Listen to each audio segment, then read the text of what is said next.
Thank you all. I'd like to call this meeting to order. And if you'd all please stand for the Pledge of Allegiance. I pledge allegiance to the flag of the United States of America and to the republic for which it stands, one nation, under God, indivisible, with liberty and justice for all. Thank you.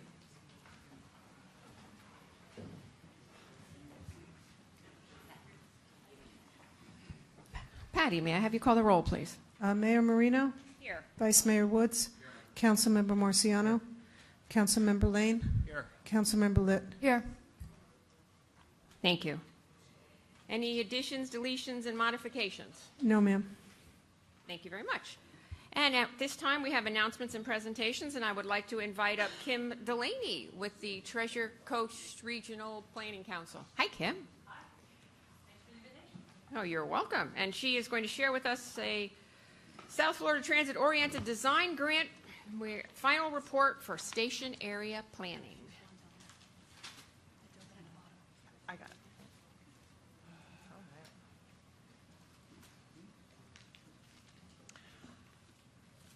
Good evening, Mayor, members of the Council. Natalie Crowley, the Director of Planning and Zoning. Kim and I are delighted to be here before you this evening, and in just a couple moments, Dr. Delaney will be able to present the draft final overview of what essentially constitutes our final master plan for the station area, for the station area plan that we've been working on over this last year. But before she does, I would like to provide some background and context of what we've been working on over the last year. We've been talking about Tri-Rail now for a long time. PGA Boulevard has long been designated as a station along the FEC corridor. And fortunately, with the advancement of Brightline, there has been tremendous momentum, and if that has enabled the discussion and the financial wherewithal for Tri-Rail to be extended north, potentially within the next 5 to 6 years. We have been working with Treasure Coast Regional Planning Council on various initiatives over the last decade, including the 2009 Citizens Charrette, the Citizens Master Plan for TOD planning. But most recently, we were fortunate enough to be awarded a grant from the South Florida Regional Transit Authority to be able to develop a comprehensive look. So over the last year, we have been doing that. These efforts have taken an extremely comprehensive look into the economics and the demographics of our city's urban core. The report summarizes local trends of our economic conditions, identifying surpluses and deficiencies, planning so that we can take planning and appropriate land use patterns into the utmost consideration. We must get the land use patterns right, or our TOD will not succeed. However, if it does succeed, we will be extremely fortunate. There will be tremendous benefits to our local economy, our roadway transportation system, and to our overall quality of life. The TOD study area includes parcels such as PGA Station, otherwise known as 5B, and I will go with my cursor here to highlight this, FP&L's future corporate campus, which could potentially in the future host up to 4,000 employees on its 80-acre site, where my cursor is here. Loman's Plaza, where my cursor is, a gateway parcel to our city, and of course other key commercial centers such as downtown at the Gardens, Legacy Place, and the Gardens Mall. All of these parcels are going through a major transition period, trying to revitalize, trying to reinvent, or just trying to address strategically the ever-changing retail market. This TOD study can help provide an overview and framework to guide that study, to guide the development along. This is a mechanism to look at the bigger picture, to what otherwise might be compartmentalized site plan development. Our mobility study, although it's separate from this report, is extremely complementary and, in our professional opinion, a necessity in order to address future connections for pedestrians, of finding ways to move people to and from the station area. The mobility study has also been moving well, and although, like I said, it's a separate process, we expect to be coming before the Council toward the end of the year to be able to present its final format. Through the last year, this process in working on this initiative, the Treasure Coast Regional Planning Council has engaged staff, the local business community, key stakeholders, property owners, and our residents. I would like to thank Dr. Delaney and her entire team that has worked so diligently and passionately toward this initiative, and now I'd like to turn it over to her. Thanks. So good evening, council members and members of the public. Thanks for the opportunity to present this evening. What I have for you this evening is a very high-level overview of the work that Natalie described, which is about a 9-month process thus far to take a deep dive into what we refer to as the core area of the city, which is that really your central business district, centered along PGA Boulevard, and to present to you this evening an overview of the market data that's been assembled. There's a market and economic analysis, which you've had a short briefing on. I have a high-level presentation summarizing those details for you tonight, and then a tour of what I call the opportunities that surround the future station location to illustrate ways in which the city might consider future redevelopment taking place in a manner that would be more supportive of future transit use, but also in a manner that would help contain some of the traffic the city's dealing with because it's such a successful destination. And so it looks at ways to balance land uses to essentially make your transportation system more efficient. And so those are the two pieces of the presentation. Again, it's at 20,000 feet because we have a limited time for the agenda. We are available and have been aware that staff has had a chance to talk to you about maybe a future workshop.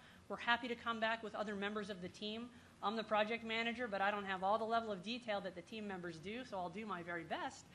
But it might be beneficial for the council and for the community to have a chance to hear from, for example, the economists that are in the knee-deep in the details of the market study and actually formulated that data for you, as well as some of the designers. So with that, I'll walk through the presentation. It is for focusing, of course, on the future Tri-Rail extension. That's been planned for more than 20 years to bring Tri-Rail north on the CSX corridor, crossing over to the FEC in West Palm Beach, and then ultimately up to Jupiter. As the council is aware, the Palm Beach Garden Station is the key station in that extension. And so if a garden station can be successful, there's an opportunity for a Tri-Rail extension to be meaningful and productive and reach the efficiency that it needs to be funded and extended. So it is the most important station in the extension by virtue of ridership and the destination quality that you have. This slide illustrates the entire Tri-Rail system, including both the existing service on the CSX corridor, that's illustrated in the blue and the red, as well as the future service on the FEC corridor in the red at the southern end down in Miami-Dade County. There we go. So from Miami-Dade County, where the Brightline station is now open for business, north all the way up to the town of Jupiter, taking place in likely different segments of service. The extension of Tri-Rail over into downtown Miami is underway now. Tri-Rail will actually be operating into the downtown Miami station in the spring of next year. And then the extension to Jupiter would be the next segment that's being considered by the Tri-Rail Authority. Just by way of background, what is transit-oriented development? When we talk about TOD, what does that term mean? TOD is the pattern of land use that exists within about a quarter to a half mile of a station. That represents about a 10-minute walk. And it tends to have higher density and intensity. It has a greater mix of uses. It's very focused on bicycle and pedestrian circulation. Every transit trip starts and stops as a pedestrian. So what we know is the better job we can do with the pedestrian environment, the better yield a city gets with respect to land uses that correspond to the investment of the station, and the better a job that station can do in actually bringing down the traffic that's generated in the city otherwise, because it's a more pleasant and functional walk. Parking tends to be controlled, often structured when land values are high enough, and the streetscape and landscape is really focused on a quality of urbanism that makes the streets more walkable. There is a distinction between TOD, transit-oriented development, and his evil twin brother TAD, transit-adjacent development. Okay, so transit-oriented development happens on purpose. It's walkable, it's pedestrian-friendly, parking doesn't dominate the environment, and again, it has a greater level of density and intensity than other development might have. If there just happens to be a lot of stuff around a station, there's transit-adjacent development. That has nothing to do with the utility and the function of a transit system. So things like big surface parking lots, big box retail, storage facilities, suburban office campuses, those are really exactly the wrong use to populate around a station. They will bring down the efficiency of how well that station functions in a city, and they actually keep people from walking to the next site. So it's a very specific focus on that immediate land area around the station and how well it can be planned to make your station the most functional. We know in looking at the Garden Central Business District, you are a significant destination in the region. There are about 23,000 jobs in the area that we've tended to define as the central business district of the city. This map illustrates different types of job locations within the city. They're color-coded by type with industrial, service, and commercial uses, and the size of the circles correlate to the number of employees heading to different destinations.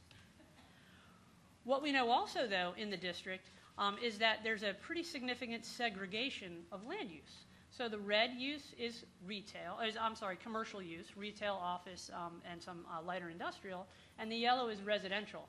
So what this slide illustrates is what we would call a horizontal mix of use, right? So the corridor is almost exclusively commercial destinations, right, and office and workplace destinations, and the residential is pretty far distanced from it.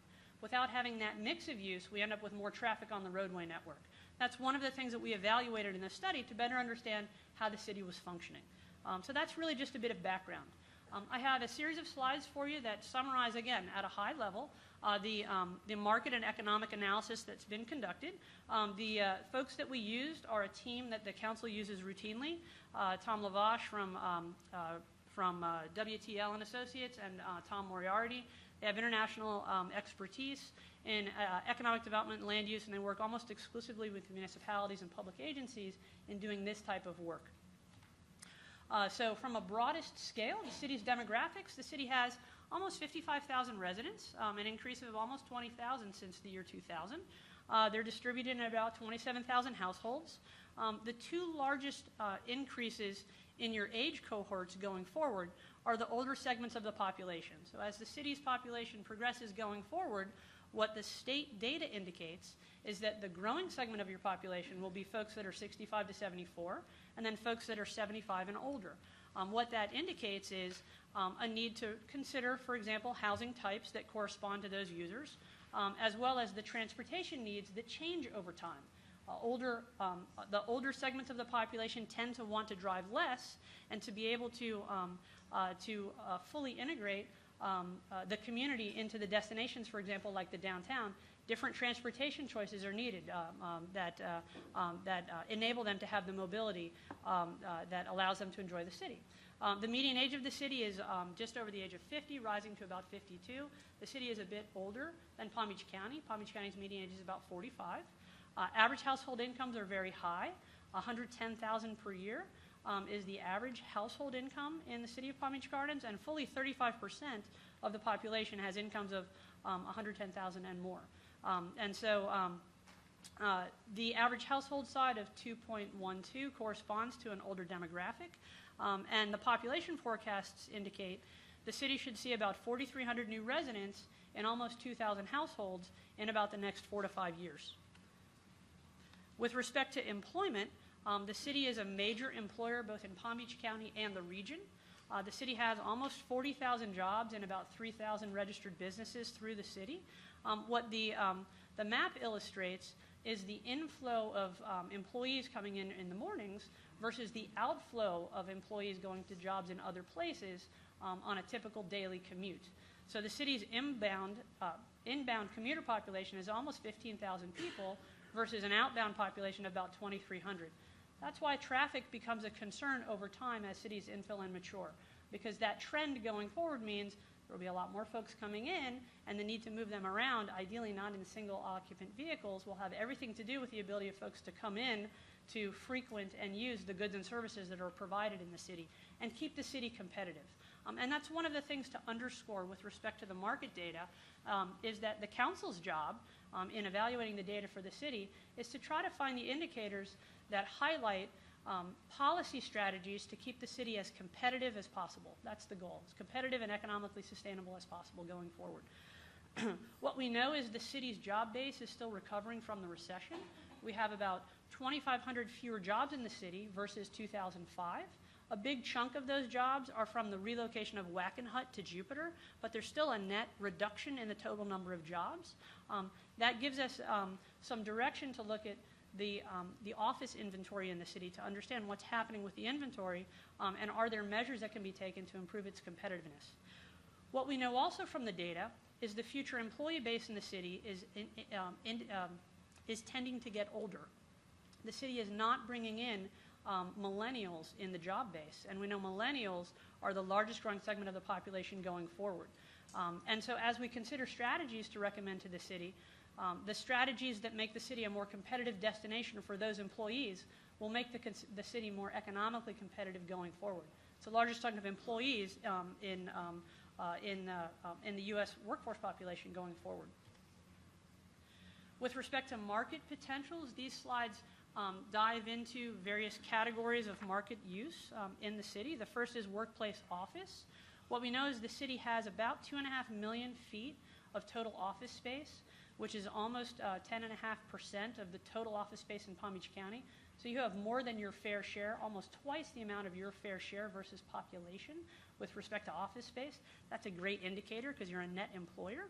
As part of the market study, we did a detailed analysis of about 25 office buildings in and around the core area to understand what the rents were like, what the utilization rates were, what the vacancies were. The vacancies are actually trending down, which is great. Your office space is being absorbed.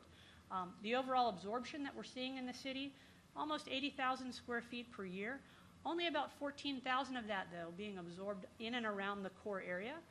What that indicates to us as analysts is there may be opportunities to kind of target infill office opportunities within the core if you want to maximize, again, the benefits of the station and the reduction in net traffic in citywide.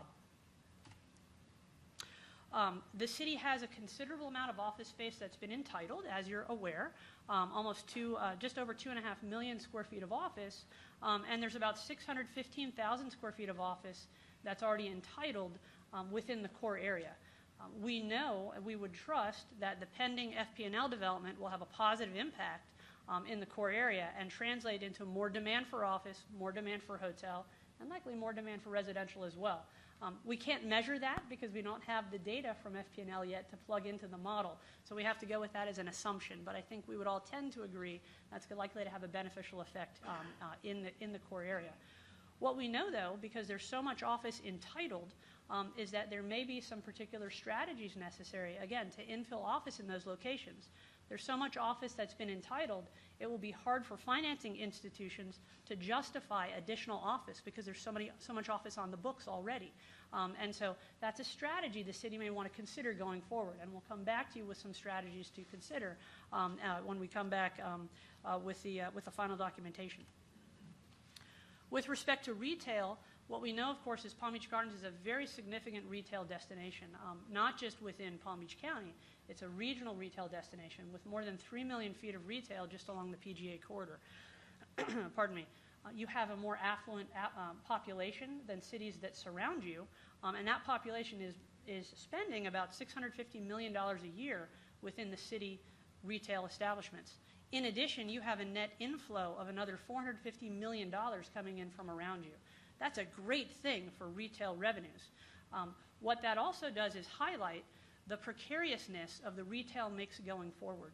What we know in looking at national data and trends all over the U.S.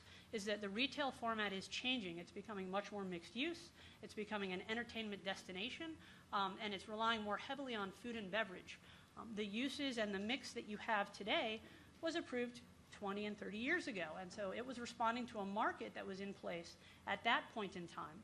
For the city to be as competitive as it can going forward, we know the retail format that you have will want to adjust to better cater to new users. One of the things that you'll see in the background data that will come to you is a series of case studies looking at retail redevelopment across the country. The Gardens Mall, for example, is a perfect opportunity to look at for infilling new uses within the existing parking spaces that surround the mall. A mall with 7,000 parking spaces was the perfect design in 1985, but in 2018, there are different formats that the market is looking for today. That's an opportunity for the city to see some infill. We know downtown and the district are already in the process of rebranding to meet that competitive market. And so there's some very specific strategies for those existing retail uses to consider, and they're illustrated going forward in the presentation. With respect to hotel, the numbers are very positive. The city has about 1,600 hotel rooms, which is almost 10% of Palm Beach County's total hotel inventory. Again, that outperforms your population just by the numbers. You have tremendous occupancies in the city, 75%. Cities would give their right arm to have 75% occupancies because that means you have the ability to finance new hotels in the city.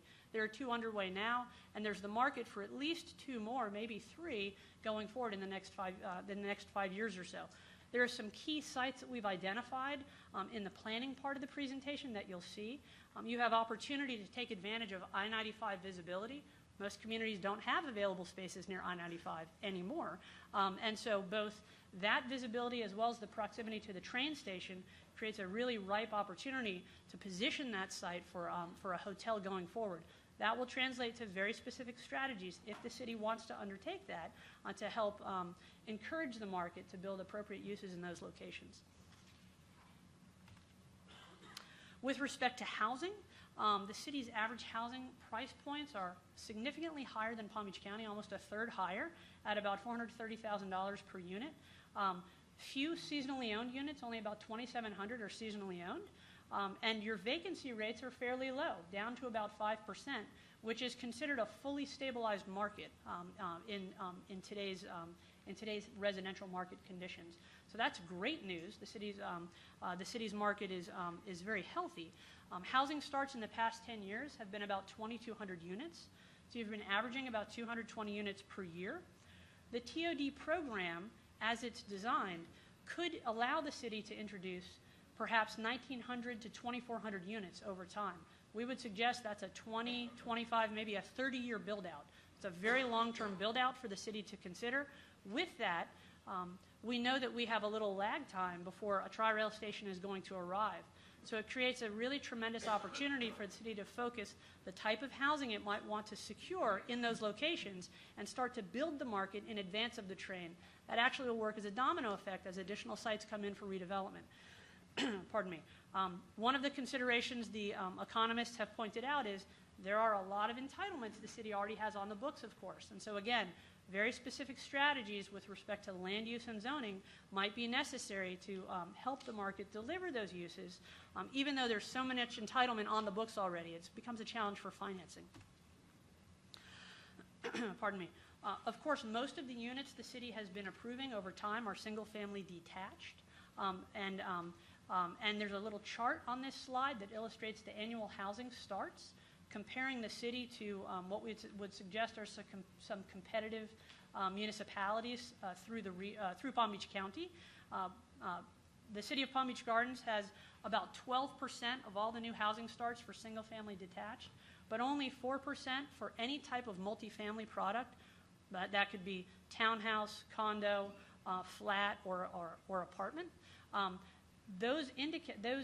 That data corresponds to why the population is tending to remain older, and the city is losing its ability to attract younger employees. There aren't many options for those employees to live in the city. So if they have to drive to get here, they're choosing to work in other locations. The data is telling us they're doing that on a consistent basis going forward. So this creates an opportunity for the city to think about diversifying its housing stock. If you want to bring down traffic congestion, the way to do that is to introduce housing units that are causing people to drive in and out of the city every day. And as you do that, you actually balance your land use mix, make it more efficient, create higher revenues, and reduce the demand on your transportation network. All those things tie together. So that is, again, a very high-level and fast-moving overview of market data. If you would like, I certainly would be happy to work with the economists to bring them back for a detailed council discussion on the underpinnings of that data and take it down into additional levels of analysis. The second part of the presentation is a tour, what I'm calling an opportunity tour. And so what we've done in the planning work is illustrate different ways in which the sites that are in the core area could be redeveloped over time. They are simply illustrative, designed to show some different ways you might think about seeing these sites infill over time. There are 100 different ways to develop any of these sites. These are development programs that correspond directly to what the market data is telling us, the types of uses the city is missing, the strategies that are necessary from a land use and zoning standpoint to make the city more competitive going forward. So that's the purpose of this portion of the presentation, and I'm happy to kind of fly you through the city, if you will. So the first series of slides looks at the future station location, which the city's already identified at parcel 5B. That train station is located just west of the FEC tracks, just south of PGA Boulevard, and the existing land uses that are illustrated there are just taken from current aerials.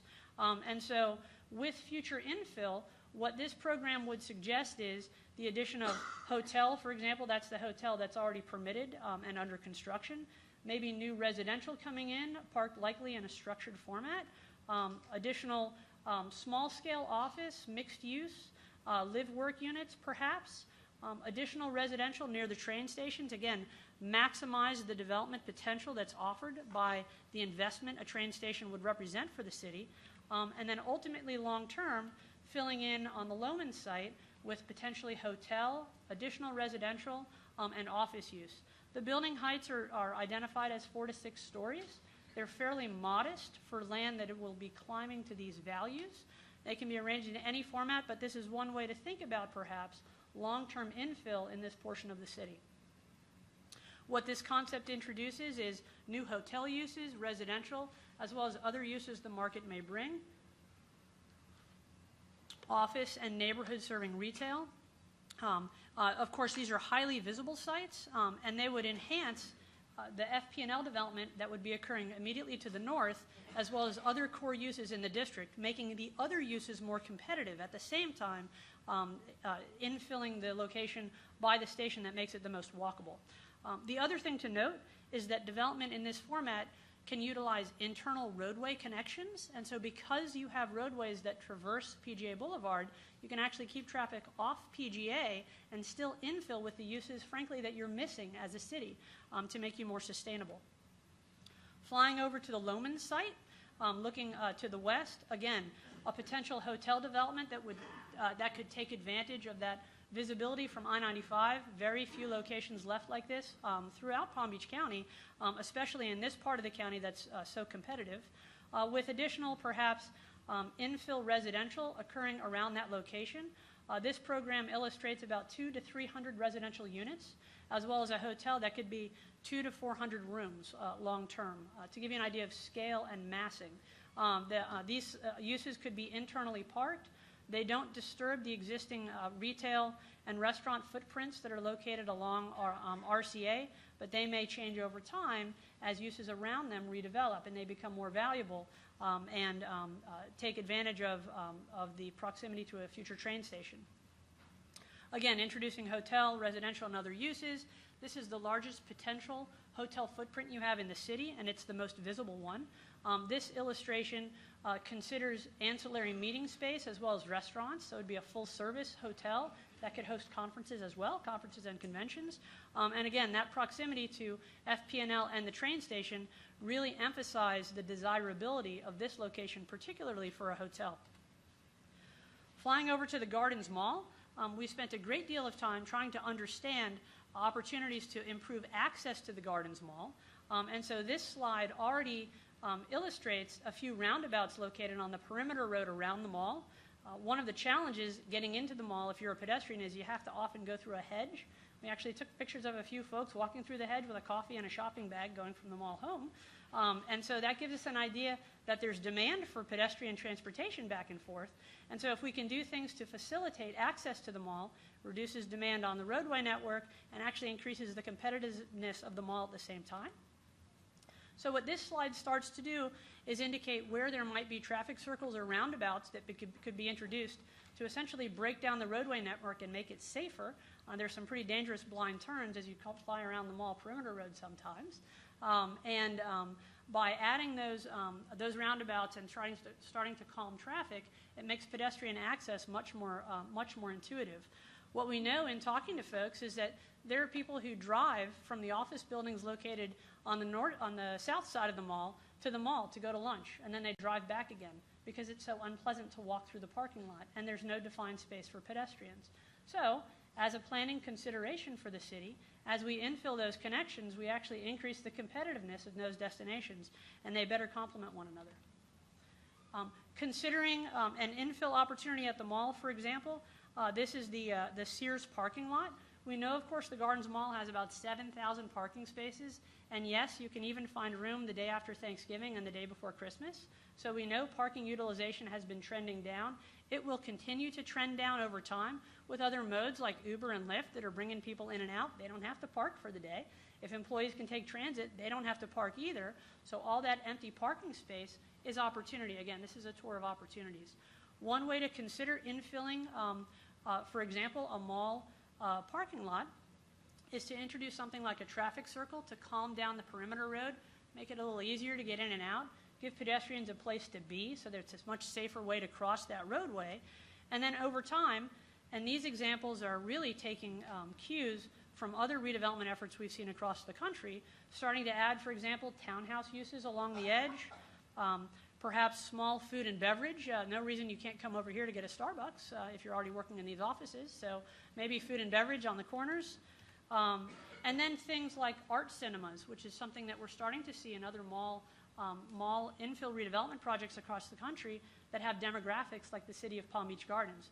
What this illustrates is an arts theater, maybe 6 films available for meeting space as well. It is all self-parked. Everything in this illustration is self-parked, as is the parking that exists today. But you have the opportunity, for example, if you want to encourage as a city, infill residential of various types within the site, and an opportunity to take something like this 14 acres, which is about 1,000 parking spaces, and you could add 1,500 to 200 residential units within that same location, a theater, food and beverage uses, garage parking, and actually make the mall itself more competitive, as well as add to the city's tax base.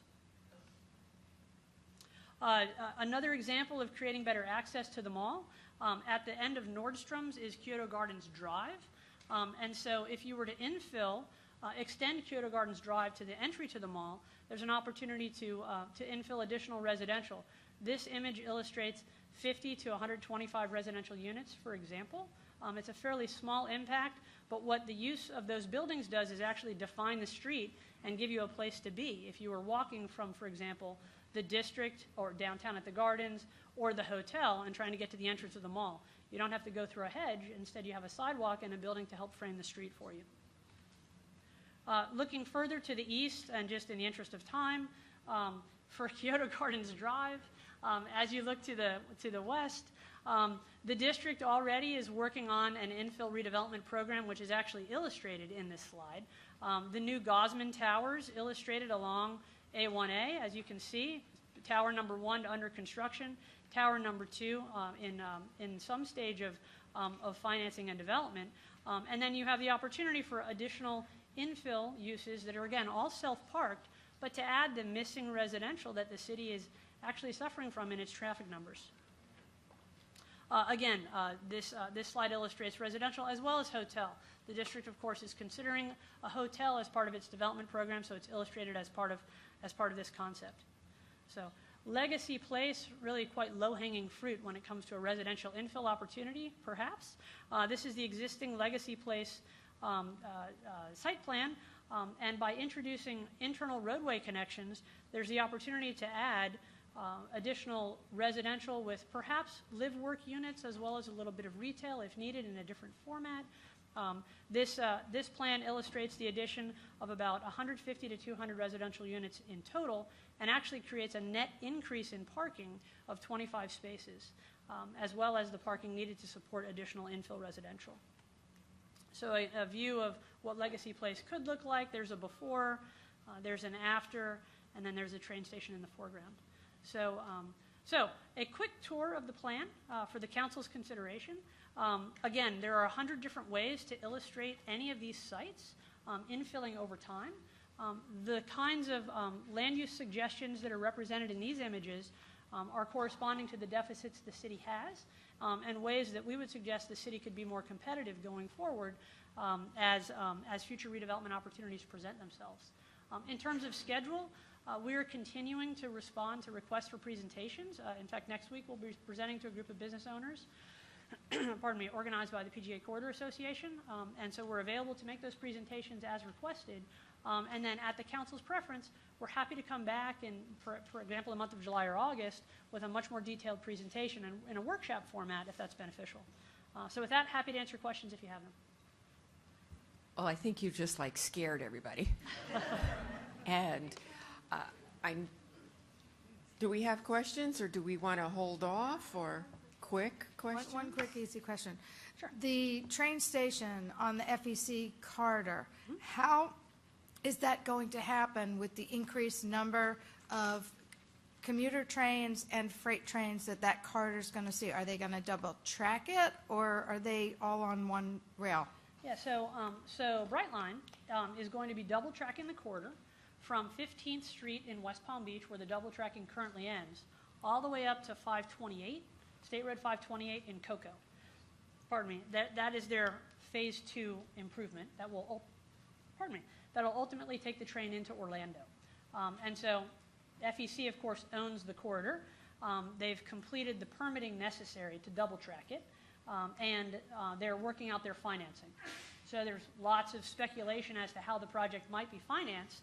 What we know as a planning council is they've gone through the permit process, they've gotten all their permits, and they're working on building the section of track along State Road 528, and they've already finished their station in Orlando. In fact, they're moving their headquarters into the Orlando station as a company. And so, yes, Brightline plans to double track the corridor. With that double tracking will come quiet zones through northern Palm Beach County. So when I wear my other hat, which is the quiet zone hat, we also work with the Palm Beach TPA, which is the Transportation Planning Authority, and we have finished all the quiet zone work necessary from West Palm Beach, 15th Street, all the way down to Boca. So all of those communities are in the process of either having their quiet zones put in place or getting them, and as Brightline finishes construction activity. We are tasked with doing that same work with the northern communities. So I've already identified the infrastructure necessary to enable all of the local governments to put in quiet zones if they want to.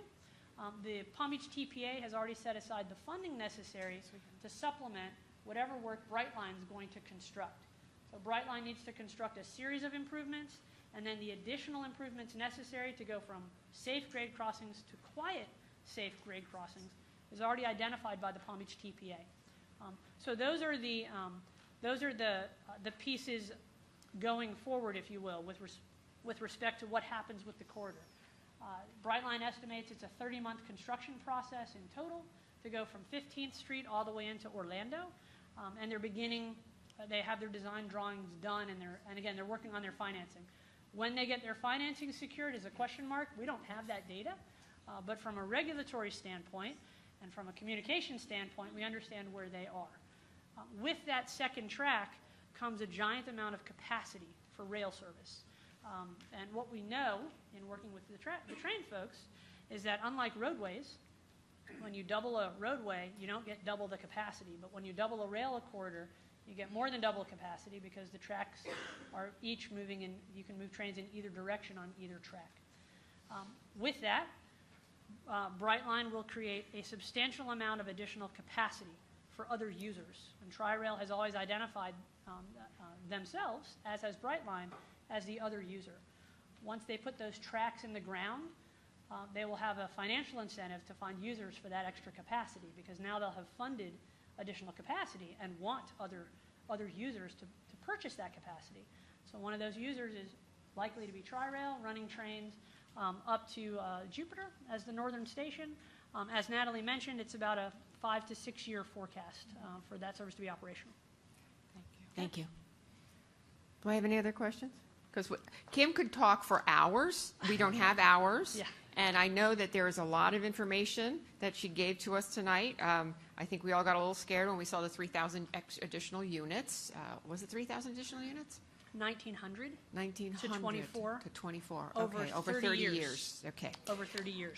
And I think if you could supply the council with the presentation, that would be great. And does Absolutely. anyone else have questions? Well, I just want to make sure everyone knows that this is not already happening. So this is very early on, and I Right. think it's great that this conversation is being had now, and that way that there's all sorts of different entities that are looking at how we should grow this area, if we should grow it, how it's going to happen, and how to mitigate, the growth and the traffic that's going to come with it. So I'm very grateful for your time. You spent a long time putting this together, and I'm impressed with your presentation and the detail that you put into it. And I do look forward to having the workshop when we can agree on a time. Thank you. And just to let everybody know in the audience, this started a long time ago. When we did a workshop here in November, I have it written down somewhere. November 2nd, we did a workshop here where we talked about the TOD, and I know the TPA has done several workshops, and we all communicate because I sit on the TPA board, I sit on the Treasure Coast board, I chair the Smart and Connected Regions Task Force for the North Palm Chamber, so everybody is talking to each other, which is a good thing because you don't want someone to surprise someone else. So Absolutely. appreciate you taking the time. Sure. And I'll see you in a couple weeks for our next, I think Treasure it's next Coast week. meeting. And we're off. Great. Thank you. Thank you very much.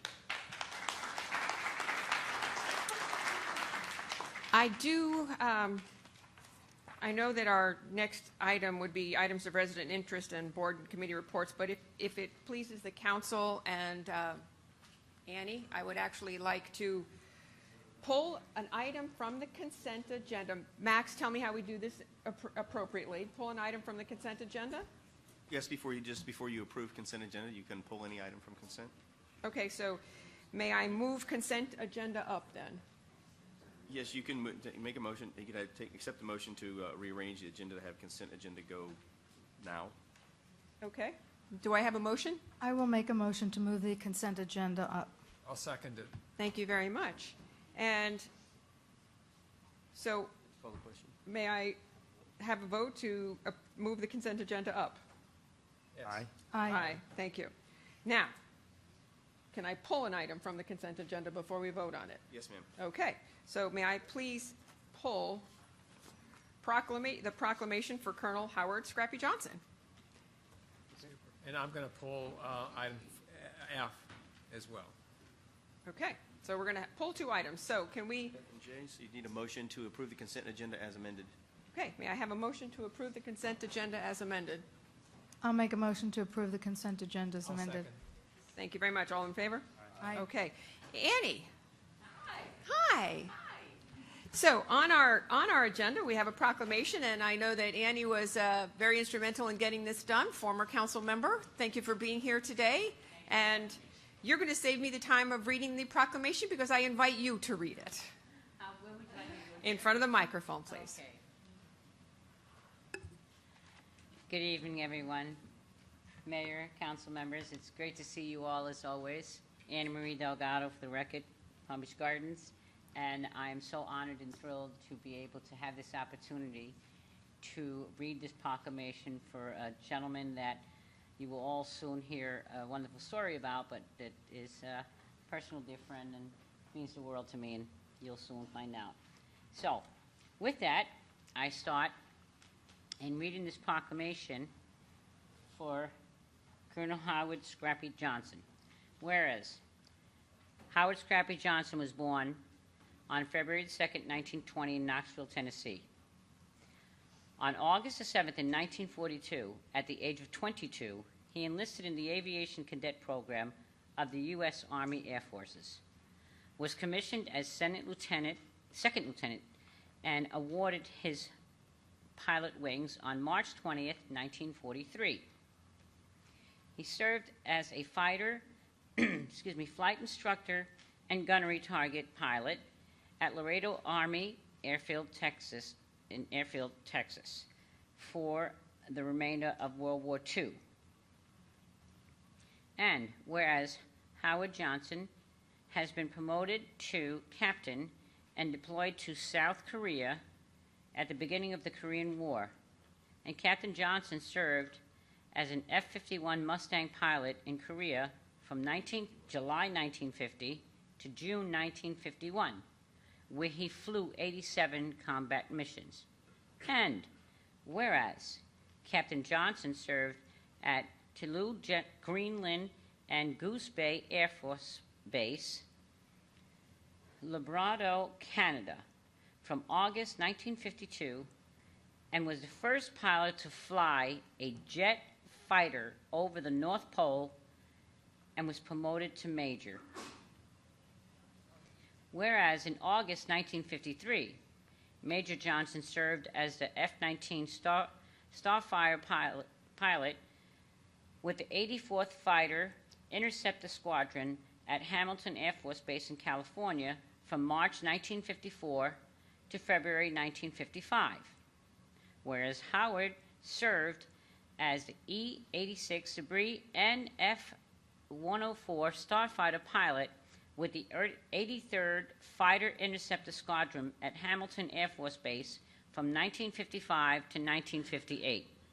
And during that time, he set a new world altitude record of 91,249 feet in the F-104A on May the 7th, 1958.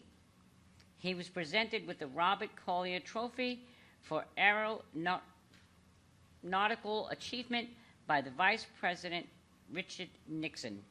And whereas Major Johnson served with Headquarter Air Force Defense Command at the Air Force Base in Colorado from June 1958 to June 1960. He was promoted to Lieutenant Colonel, served as a senior tactical advisor with the military assistant and advisory group in West Germany from June 1960 to June 1963. Served as an F-104 pilot and operations officer for the 476th Tactical Fighter Squadron at Georgia Air Force Base, California, from 1963 to 1964, followed by service as commander of the 436th Tactical Fighter Squadron at George Air Force Base. And whereas Lieutenant Colonel Johnson was promoted to Colonel and served as Assistant Deputy Commander for Operations and later served as Deputy Commander for Operations of the 479th Tactical Fighter Wing at George Air Force Base.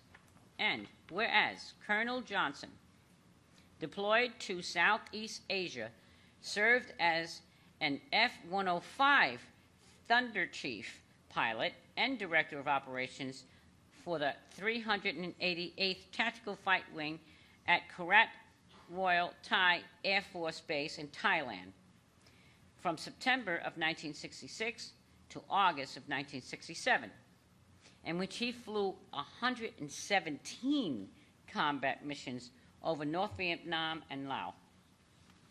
And whereas Colonel Johnson served as Deputy Commander for operations of the 507th Fighter Wing in Kinol, I knew I was going to mess this one up. Kincho, how do I say that one? Kinchilo, close enough, Air Force Base in Michigan from October 1967 to September 1968. Deputy Commander of Operations and Training for the 480th Air Defense Wing, and as Commander of Detachment 1, Air Defense Weapons Center at the Perrin Air Force Base in Texas from 1968 until he retired from the Air Force on October 1st, 1972. While serving in Thailand, Colonel Johnson was co-founder of the Red River Valley Fighter Pilots Association, also known as the River Rats. Many of us have heard of that. And served as the organization's first president in 1967. The River Rats celebrated their 50th anniversary in 2017. and have raised more than $3 million to assist families of veterans for the U.S. Air Force, Armed Air Forces. And whereas Colonel Johnson was inducted into the Kentucky Aviation Hall of Fame in 2002, and later the Florida Aviation Hall of Fame. Colonel Johnson was further honored at the gathering of the Eagles at the Air University Maxwell Air Force Base in 2012. His performance in aviation history reflects great credit upon himself and the United States Air Force. And whereas Colonel Johnson has received 2 Silver Stars, 7 Distinguished Crosses, and 17 Air Medals for his flying in the Korean and Vietnamese wars. And whereas in 2015, after selling his local business, True Treasures, Howard and his wife, Elena Johnson, co-founder of Joint Mission, a charity organization which to this day continues to provide home furnishings to formerly homeless U.S. veterans in Palm Beach County. Joint Mission has to date served over 350 formerly homeless veterans. Now, therefore, I will let Maria finish this last one. I, Maria G. Marino, by virtue of the authority vested in me as the mayor of the city of Palm Beach Gardens, Florida, do hereby honor and express gratitude for Colonel Howard Johnson's outstanding achievements, commitment, and dedication for 30 years of service to the United States Air Force and his humanitarian efforts on behalf of our United States service members and veterans. In witness whereof, I hereunto set my hand and cause the seal of the city of Palm Beach Gardens, Florida, to be affixed on this 7th day of June in the year 2018.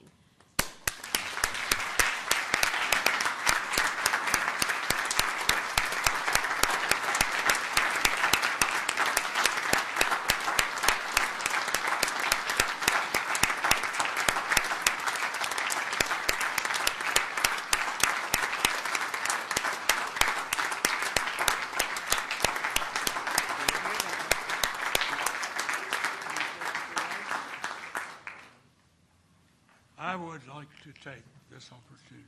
We're coming down to be with you. Okay, sorry. come on down. Okay, Everybody's going to come down and be with us. okay. I would like to take this opportunity to thank all of you involved in this. I appreciate it very much. And just thank you. Goodbye. Well, thank you, sir. It's our honor and our pleasure. Yes. Would you like to take a picture? Yes, let's get a picture. One, We'll come over there. yeah, it's probably easier. What do you want me to do? We're going to turn around, they're going to take a picture with us. Oh, okay. Okay, dear. Which way up? Right where you're standing, just turn that way. State Representative Rick Roth will also join us. Oh, Rick is Here's your proclamation. Yes, sir.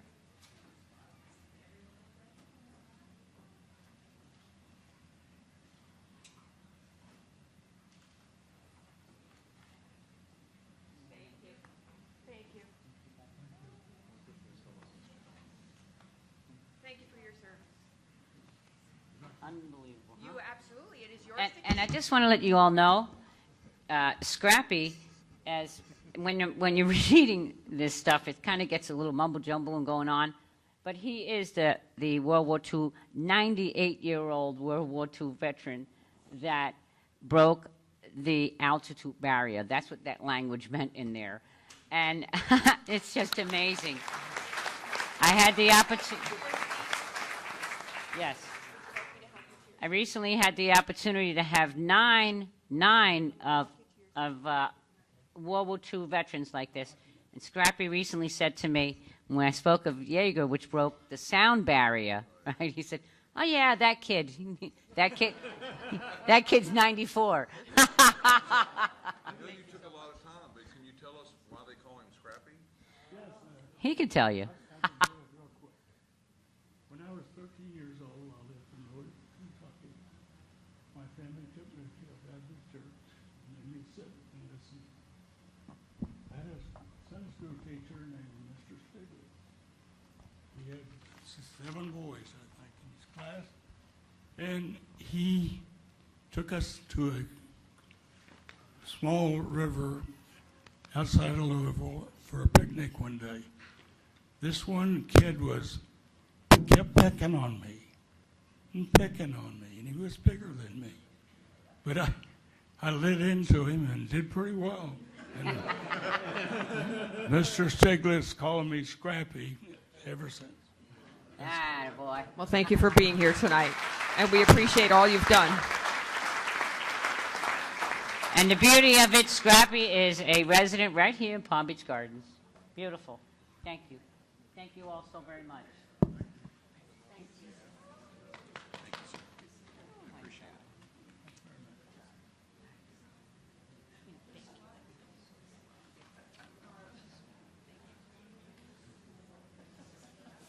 Love it. Lit into him, did pretty well.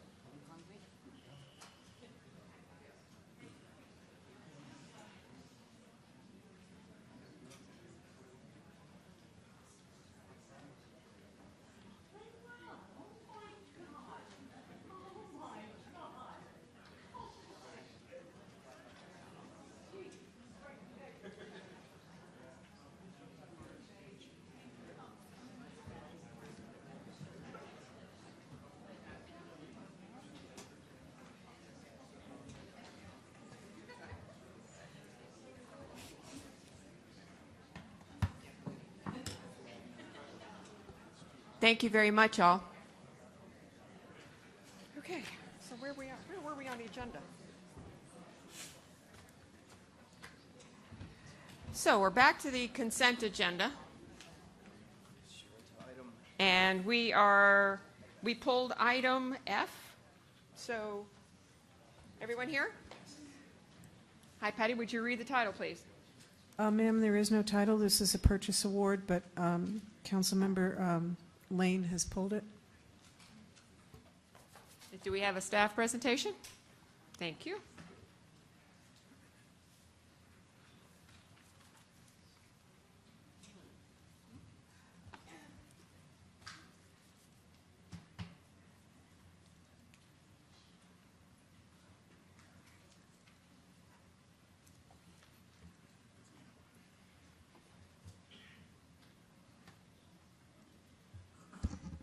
Good evening, City Council. For the record, Kumra, Purchasing and Contracts Director.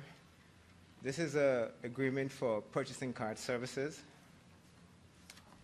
The city has an existing agreement with JP Morgan Chase for purchasing card services for a purchasing card program. The agreement expires in June of this year, and we have no additional options to renew, so we have to go back out and advertise for a new contract. The purchasing card program is a method to allow the city to do purchasing in a more efficient way instead of issuing purchase orders. So for all purchases within the small purchasing threshold, which is now $2,500, we encourage authorized city staff to use those cards to do purchases. It costs about $20 to process a purchase order. And in addition to that, the time they would take to, if they're on the street and need to go to Home Depot to buy something, to come back in, to get a purchase order issued, to get petty cash or something, it's actually a much, much more efficient way. This is, in fact, a best practice that is being used by municipalities and public entities across the country and across the world. So we advertised a new RFP, and we got a competitive RFP, and we got 3 banks responding. Our current provider, as I said, is JP Morgan Chase, and it's a MasterCard.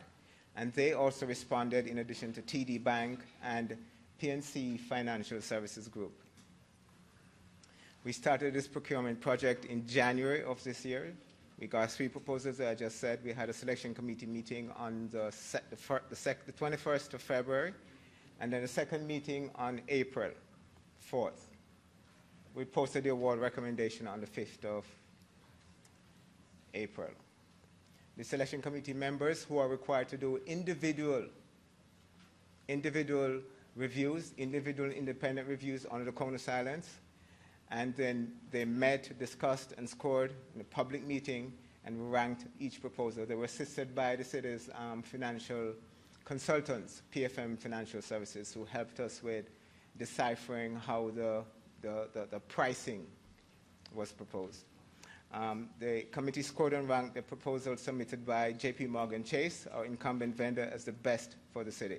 These are the scores, the total tally scores, and you can see JP Morgan Chase was the top proposal with 453 points. The new agreement, the current agreement has a rebate of 166 basis points. The city earned about $50,000 last year under the existing agreement.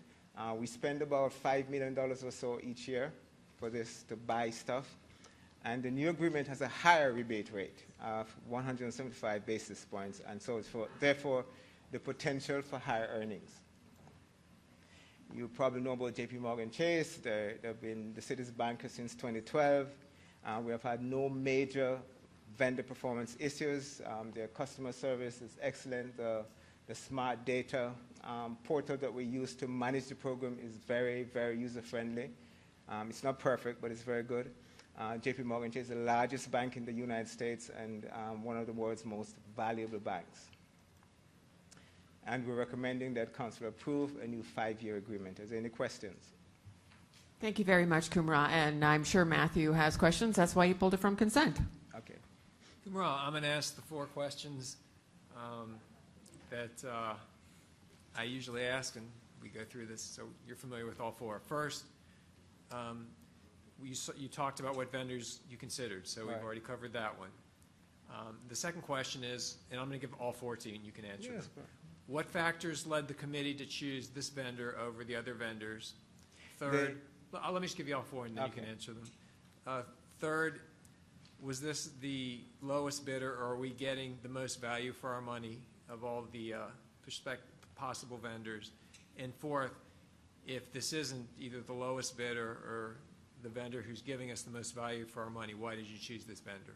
Okay. Well, the RFP, the request proposal, has an evaluation criteria. When it's sent out, it's a criteria based on the company's history, the company's project team they're going to assign to us, the rebate rate, the references they submit, etc. So there's an evaluation criteria that the selection committee looks at and scores. And the total, when you add up all the evaluation criteria, all the points, they add up to 100. So they're scored out of that. It's not based on the lowest price. It's not a bid. An invitation to bid would be the lowest price. It's a request for proposal. So it's a qualitative solicitation. So it's a qualitative evaluation. However, JP Morgan Chase did submit the highest rebate rate. And they were the ones recommended by our financial consultants as offering us the highest rebate rate. Although price is not the highest scored point. It's not the highest weighted evaluation criteria. So this is the vendor that the evaluation committee, based on the evaluation criteria, determined offered the city the best value. Thank you, Kumra. You're welcome, sir. Any other questions? May I have a motion and a second, please? I'll make a motion that we pass the item. May I have a second? I'll second it. All those in favor? Aye. Aye. Thank you very much. I think we've now finished everything on our consent agenda. So now I have items of resident interest and board and committee reports. So, Rochelle, I have a habit of starting down your end. Make it brief, and then we'll go this way. It was another busy month, but to conserve time, I'll touch on 2 days out of the busy month. One of them was May 29th. During the day, attended the Forum Club with author and historian John Meacham, and that was an amazing experience. And in the evening, council members that were in town met with Representative Brian Mast at Frenchman's Reserve, and the discussion centered around the Bright Line train, and I just wanted to update you a little bit on that one, since we get a lot of questions on that. He says that he's waiting for the Coast Guard to review the maritime effect, which might be our best hope to reduce the number of the trains that might come on Brightline. The U.S. has a law that you cannot impede maritime activity, and they're waiting for that report to come through. They're also working in the legislature, looking at, on one of the committees, looking at the tax-exempt public bonds that Brightline is trying to finance this move north with. It's a private entity. These are public bonds, and they may have some legs with affecting their funding there. The suggestion was that you write the Coast Guard, you write the National Transportation Safety Board, use a handwritten note if possible, if not an email, and it should not be a form letter. So if you do want to make an impact as far as that goes, that was his suggestions as far as Brightline. The second day I'll talk about a little bit is June 2nd, where I had the honor to present at the Women's Foundation of South Florida Women Who Run Conference. We got to encourage and support female candidates and talk about their impending futures as candidates and elected officials, and Mayor Marino also made a presentation that day as well. Thank you, Rochelle. Matthew. Yes, it was a busy month. I attended the PGA Quarter Association Mid-Year Economic Update, the Palm Beach North Government Affairs Committee, the Palm Beach North Business Before Hours Education Awards Ceremony, the Palm Beach North Chamber Leadership Awards Ceremony, a Business Development Board meeting, an NCNC meeting with Sal and David, the 2018 City of Palm Beach Gardens Annual Spring Dance Recital. And I want to tell you, the dancing by these children was incredible, and we filled the EC Theater with very proud parents.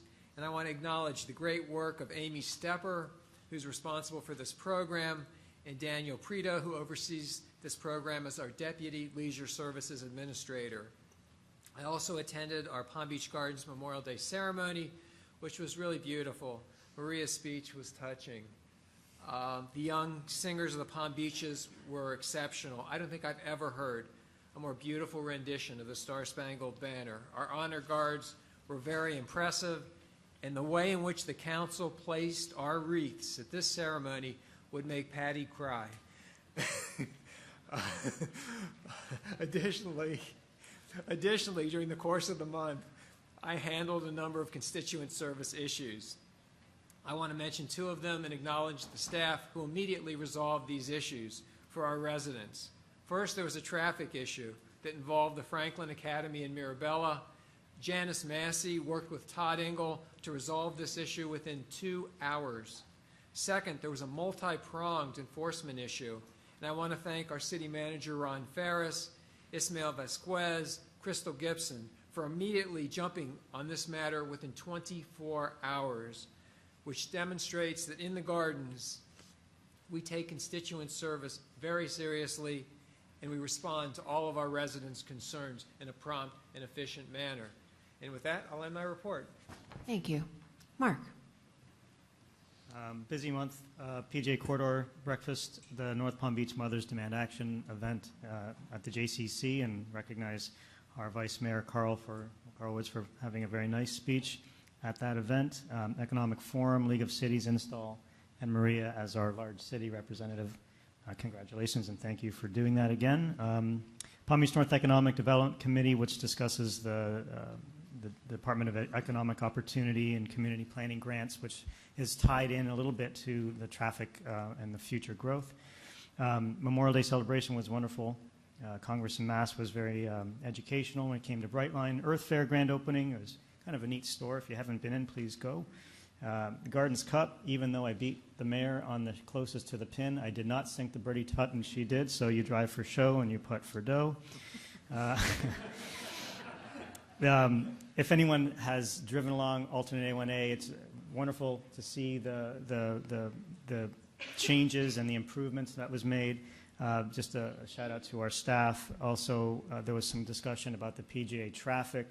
I called because I got stuck at every single light multiple times, and it's amazing how quickly our staff responds to these questions. I was in touch with DOT, so your city staff works very hard on behalf of all of us, so thank you for the very quick response. I wanted to introduce two separate people that are here tonight. I really enjoy this one, and I don't care who wants to go, but for as long as I'm on this council, I'm going to keep going to the Palm Beach State College Earth Day celebration. And tonight we have Angela Allen from Palm Beach State College, and I didn't even get a chance to show the award. But great, thank you. You brought it. Why don't you guys come down? Let's go take a So we appreciate the partnership that Palm Beach State College has with the City of Palm Beach Gardens. Many of you have been to the campus for different events, and we really appreciate all that you do for us.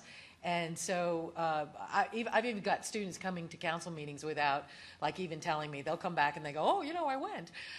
So they're really into it. So this event, every year we have an Earth Day celebration.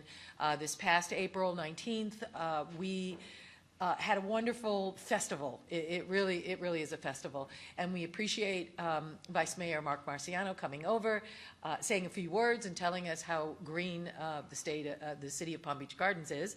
And we appreciate that. Thank you very much. And he also was so kind as to serve as a judge for our poster contest. Every year we have a different theme, and at the event we announce the winner of next year's poster that we're going to use for all of our promotions. And I'd like to introduce Jacqueline Zuckerbrot, and she is our winning artist. Would you please hold up your...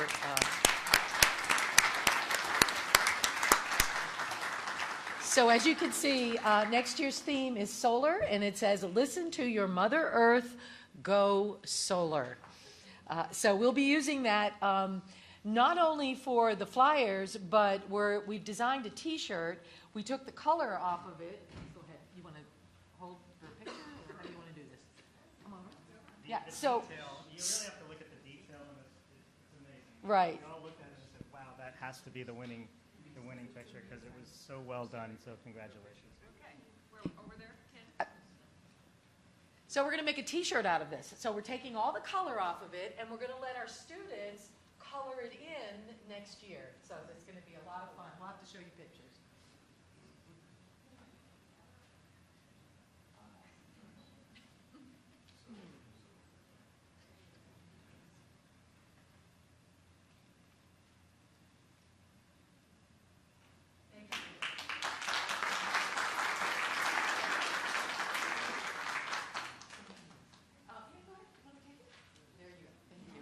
Thank you very much.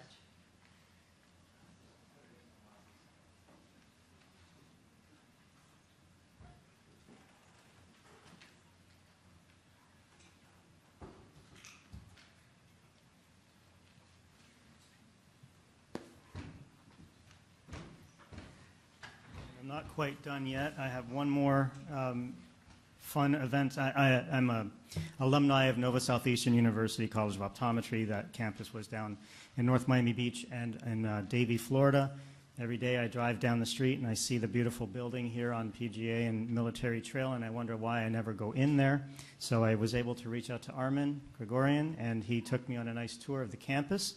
So I wanted to encourage them to come to some of our events and make sure that they're more noticed here in the city. So Armin and Dr. Lisa Farrak are here from the college. If you can come up and give us a quick introduction and review of what the college has to offer to our city and to the region. Thank you.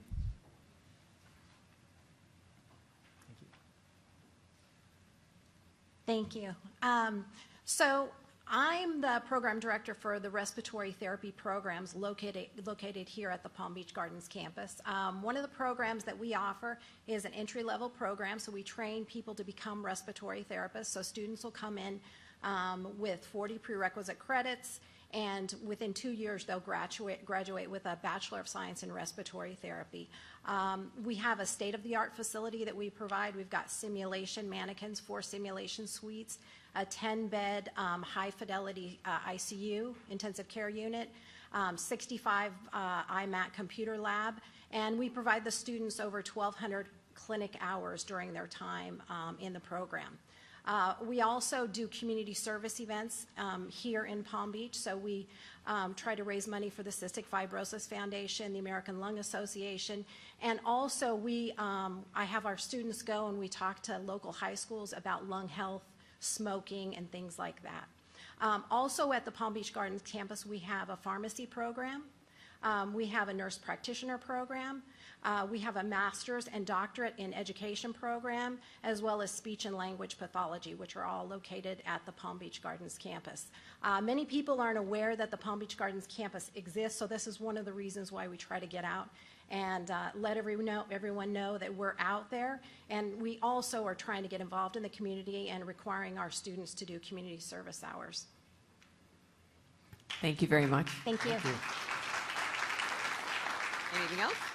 No, that is all for now. Thank you very much guys for coming, and hopefully we'll see you at some future events in the city. Thanks. Carl. I could put another 20 minutes on that, but I will not. I know our mothers are here. I'm excited to get to that portion of the meeting, and I appreciate Mark with our items for public interest going forward, trying to make them interesting other than what meetings we've all gone to. So every meeting I went to was pretty much with another council member or event or whatever, so you guys have covered pretty much everything, so I'd rather move on to the agenda so we can get going. Okay, well, the mayor still has her couple of things. Yeah. Sorry, but you heard about the Transportation Planning Agency and the Treasure Coast Regional Planning Council, and those are, as you can hear, those are important things, and it's a good reason to have a city council person sitting on those boards.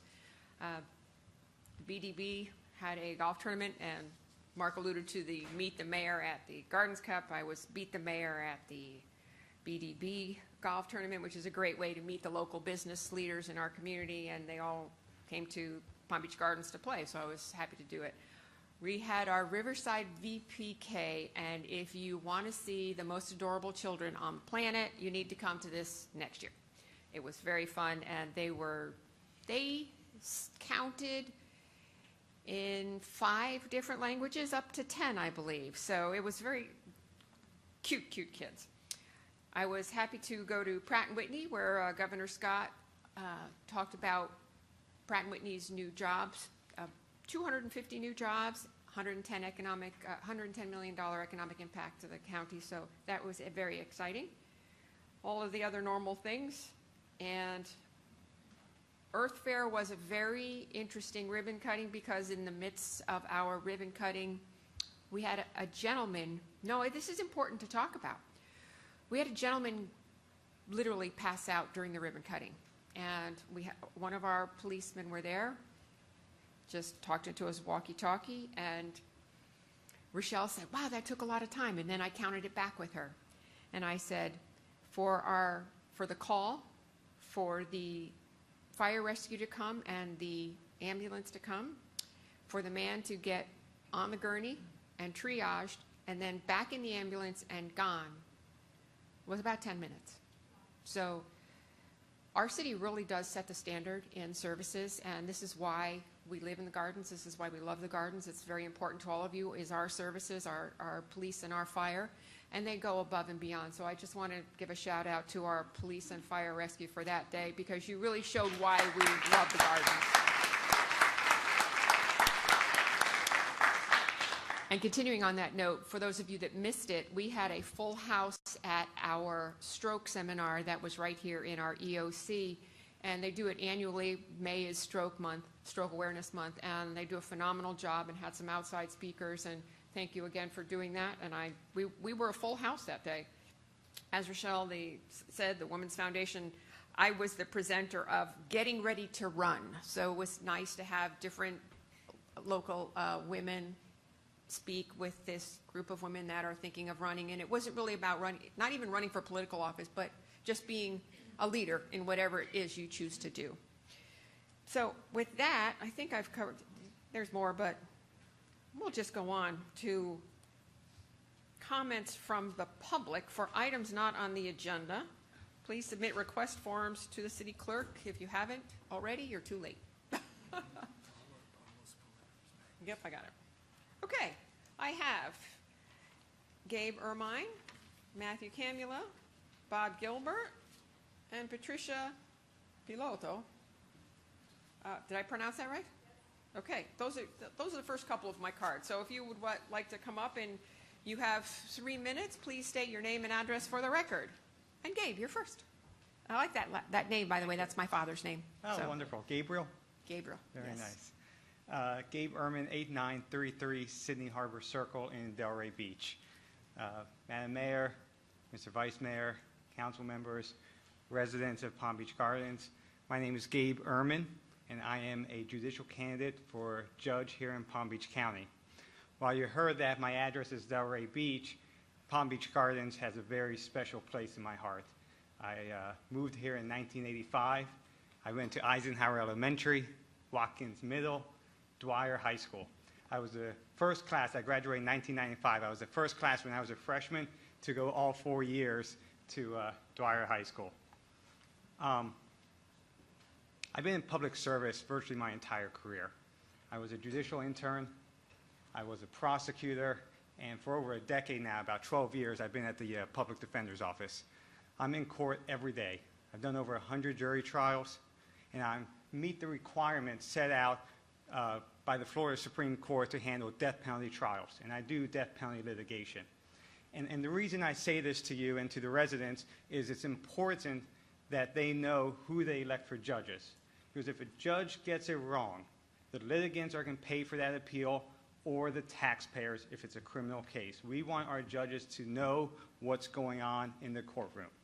And I know what's going on in the courtroom. In fact, I teach younger lawyers all the time about the rules of evidence, the rules of trial procedure, how to pick a jury, and how to conduct themselves in court. I have 13 elected officials who have endorsed me. I have 8 mayors, I'm proud to say, that have endorsed my candidacy, including Eric Jablin, who's a former mayor of Palm Beach Gardens, who has endorsed me as well. As the council knows, and I'm sure as the residents know, August 28th is the primary election. And most people don't vote for their judges because they don't know who the judges are. At the top of the ballot, we're going to see governor this year and senator. Down at the bottom of the ballot, there's going to be a bunch of names of people running for judge. So, Madam Mayor, thank you very much for giving me the opportunity to make a public comment to the residents of Palm Beach Gardens. So when they go to the ballot on August 28th, they can now put a name and a story behind one of those judges, Gabe Ehrman. Thank you. Thank you. Matthew, Camula? Good afternoon, good evening. You have 3 minutes. I understand. I'm an attorney, but I think I can actually get it in within 3 minutes. Matthew Camula, 9678 Osprey Isles Boulevard, Palm Beach Gardens. We are part of one of the newest residents or communities of Palm Beach Gardens, and I am here before you once again to give credence to the old adage that the squeaky wheel gets the grease. We do not, as residents of Osprey Isles, expect anything to come out of this particular hearing except a little bit of notice, and that is the zoning board gave us guidance to go to the county in order to address the issue of the Osprey Isles right-hand turn lane. We did that, we've done our homework, and the county says they have no plans to go and build a right-hand turn lane into Osprey Isles. You should have a matrix chart in front of you given to the Madam Clerk, and on that matrix chart, we have all of the communities that are bordering North Lake Boulevard that will be impacted by the North Lake widening. Carlton Oaks, Ibis Cemetery, Golf Club, and Osprey Isles. I guide your hand and your eyes to do the perpendicular Carlton Oaks, 75 right-hand turns, Carlton Oaks, school bus entry, Carlton Oaks, existing deceleration lane. You will see the matrix shows that every community along North Lake Boulevard actually has 75 right-hand turn lanes and gets a turn lane or has a turn lane. The cemetery, which doesn't have 75 right-hand turn lanes, actually has a right-hand turn lane into it. However, the outlier, the bastard child of Palm Beach Gardens, is Osprey Isles, which has 75 right-hand turn lanes per hour, a school bus entry, but we do not have an existing right-hand turn acceleration lane.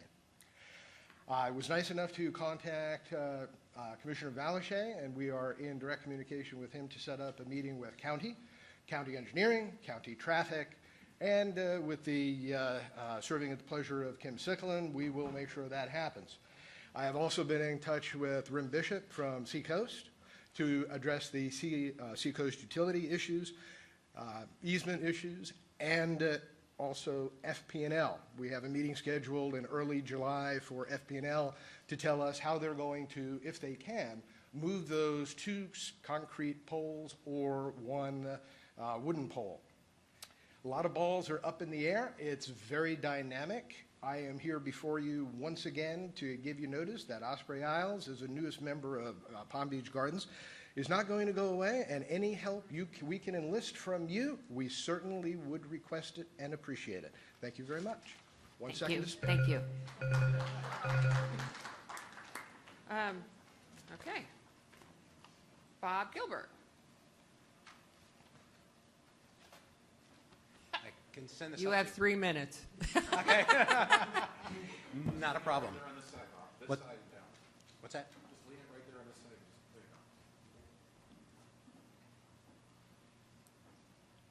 Okay. I'm Bob Gilbert, Osprey Isles, 9766 Osprey Isles Boulevard. I want to continue with what Matt was talking about, but get into one detail that I think that we're kind of missing. Osprey Isles entryway is a single lane coming in, double lane going out. And what I've tried to do is depict on the actual land map here is the situation with cars and school buses. If you come in the single lane into Osprey Isles, the first thing there is 50 feet off North Lake Boulevard is a school bus circle. And the buses have to almost come to a complete stop. You're talking about a 40 to 45 foot long bus that is coming into a single lane road off North Lake. The cars behind the bus are doing supposedly 55, which is 81 feet per second. The bus stops almost 5-10 miles an hour to make that right turn lane entry to come into the circle. The cars behind it have to swerve. They do swerve. We have it with cars. We have it with the buses. It's a very tight entryway because we don't have a deceleration lane. And my concern is that as we widen North Lake, the 45 feet setback that we have from the circle is then going to become 30 feet. So there's going to be even less space between North Lake and the circle for the school buses. And we're going to end up having cars rear-ending the school buses trying to enter a single lane with no deceleration lane coming into Osprey Isles. And if you want to just kind of pass this amongst yourselves and take a look at it, you'll see the situation. One of the things that's really scary, and we all deal with it in Osprey Isles, and we've discussed this at board meetings and homeowner, we have town hall meetings, is you're coming on a 2-lane highway. The traffic is always pretty heavy, and at the last minute, somebody in front of you will just swerve because either the bus is stopped trying to get in or there's another car trying to get in, and the car behind it just panics, and we've had rear-end accidents happen right there. And I just don't want to see a car or a truck go into the back of a school bus trying to maneuver into the Osprey Isles without having a deceleration lane. Thank you very much. Thank you. Patricia. Good evening, Patricia Piloto, 9525 Osprey Isles Boulevard. A relatively new member of Palm Beach Gardens, purchased my home in December, and school bus is a major issue. I'm a mom with a little girl, and it's not just buses, it's every car, and 55 miles an hour. I wish they were driving 55 miles an hour. They exceed that velocity. I'm always watching my rearview mirror. As was stated earlier, the cars get out to the left lane if someone's slowing down to make that right turn. It's very, very, very dangerous. Something should be done. A tragedy, it's just a matter of time before something happens tragically there. So if we could have your support, we really do need that right turn lane into the community. Thank you. Carl Chandler, I have a card with questions. And as is policy with council, we do not answer and enter into discussion during public comment. We will bring it up at the end of the meeting when we can cover it more thoroughly. So do you have comments you want to make? Only the questions here. Then we'll be discussing these at the end of the meeting. Thank you. Robert Yeager.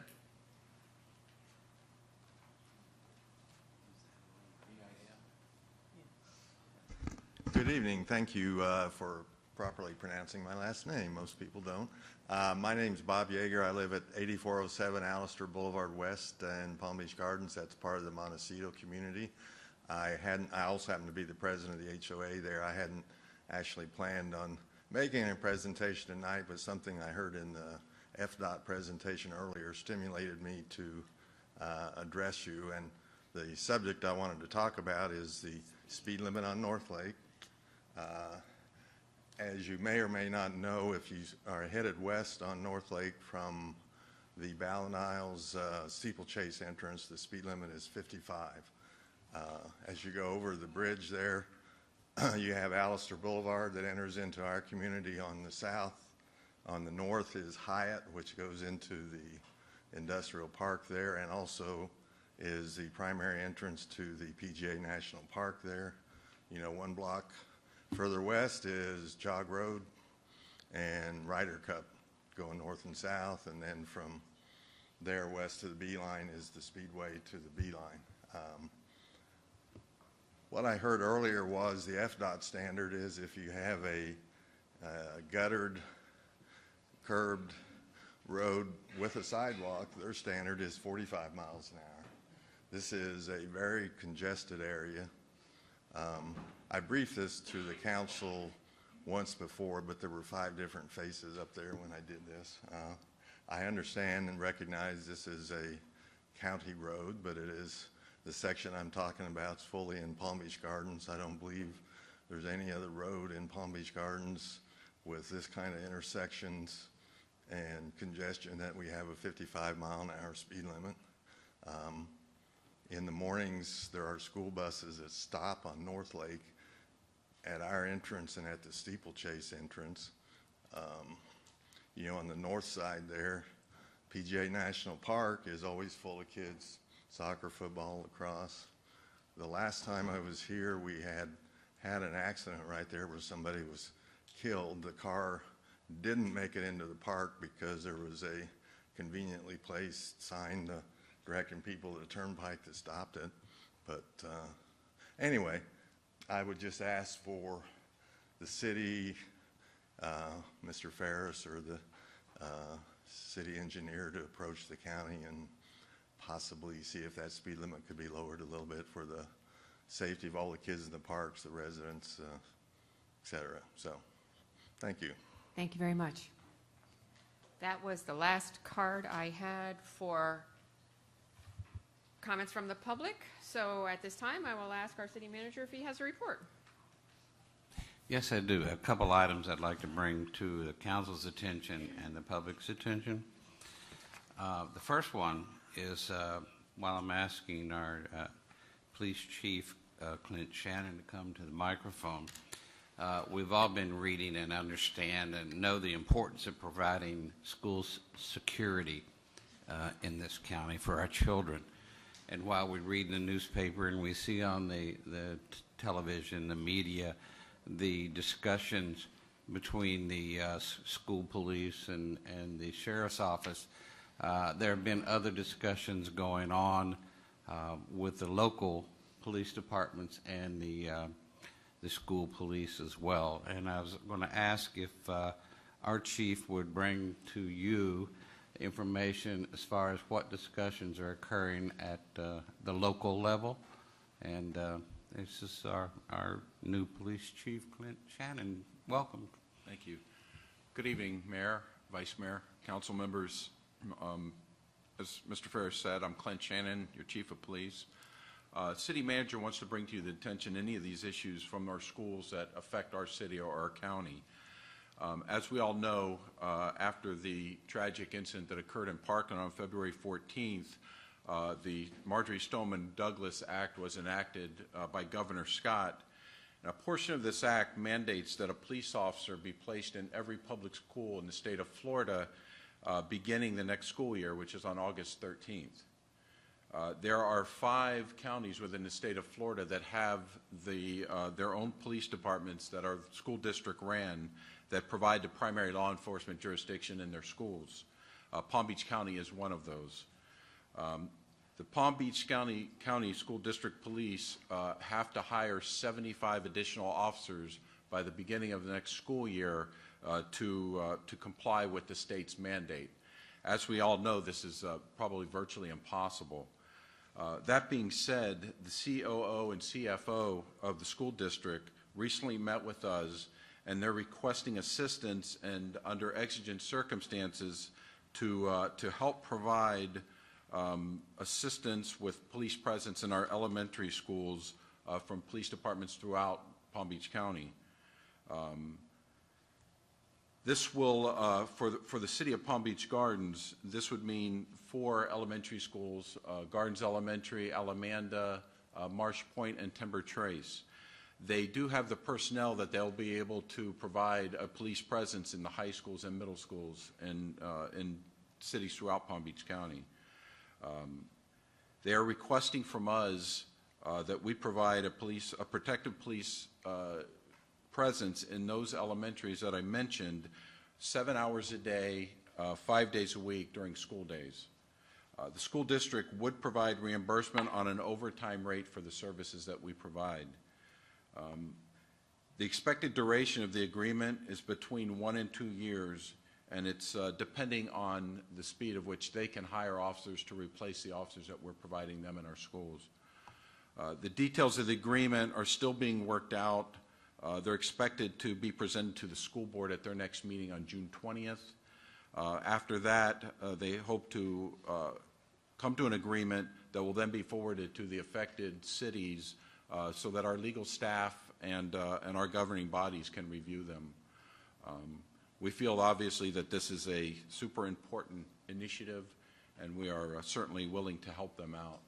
So we just want to bring you up to date of where they are, and obviously we are under pretty tough time constraints. So they were aware of that, and we've had very positive meetings with the school district police.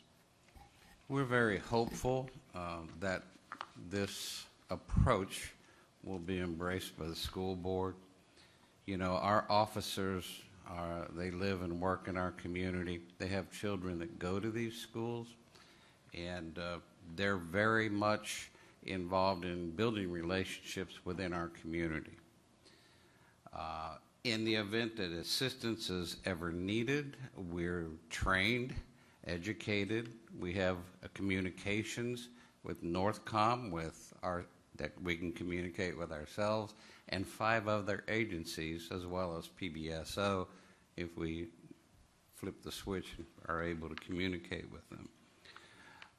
Together, we have the equipment, we have the resources, we have the heart to protect our children in our community.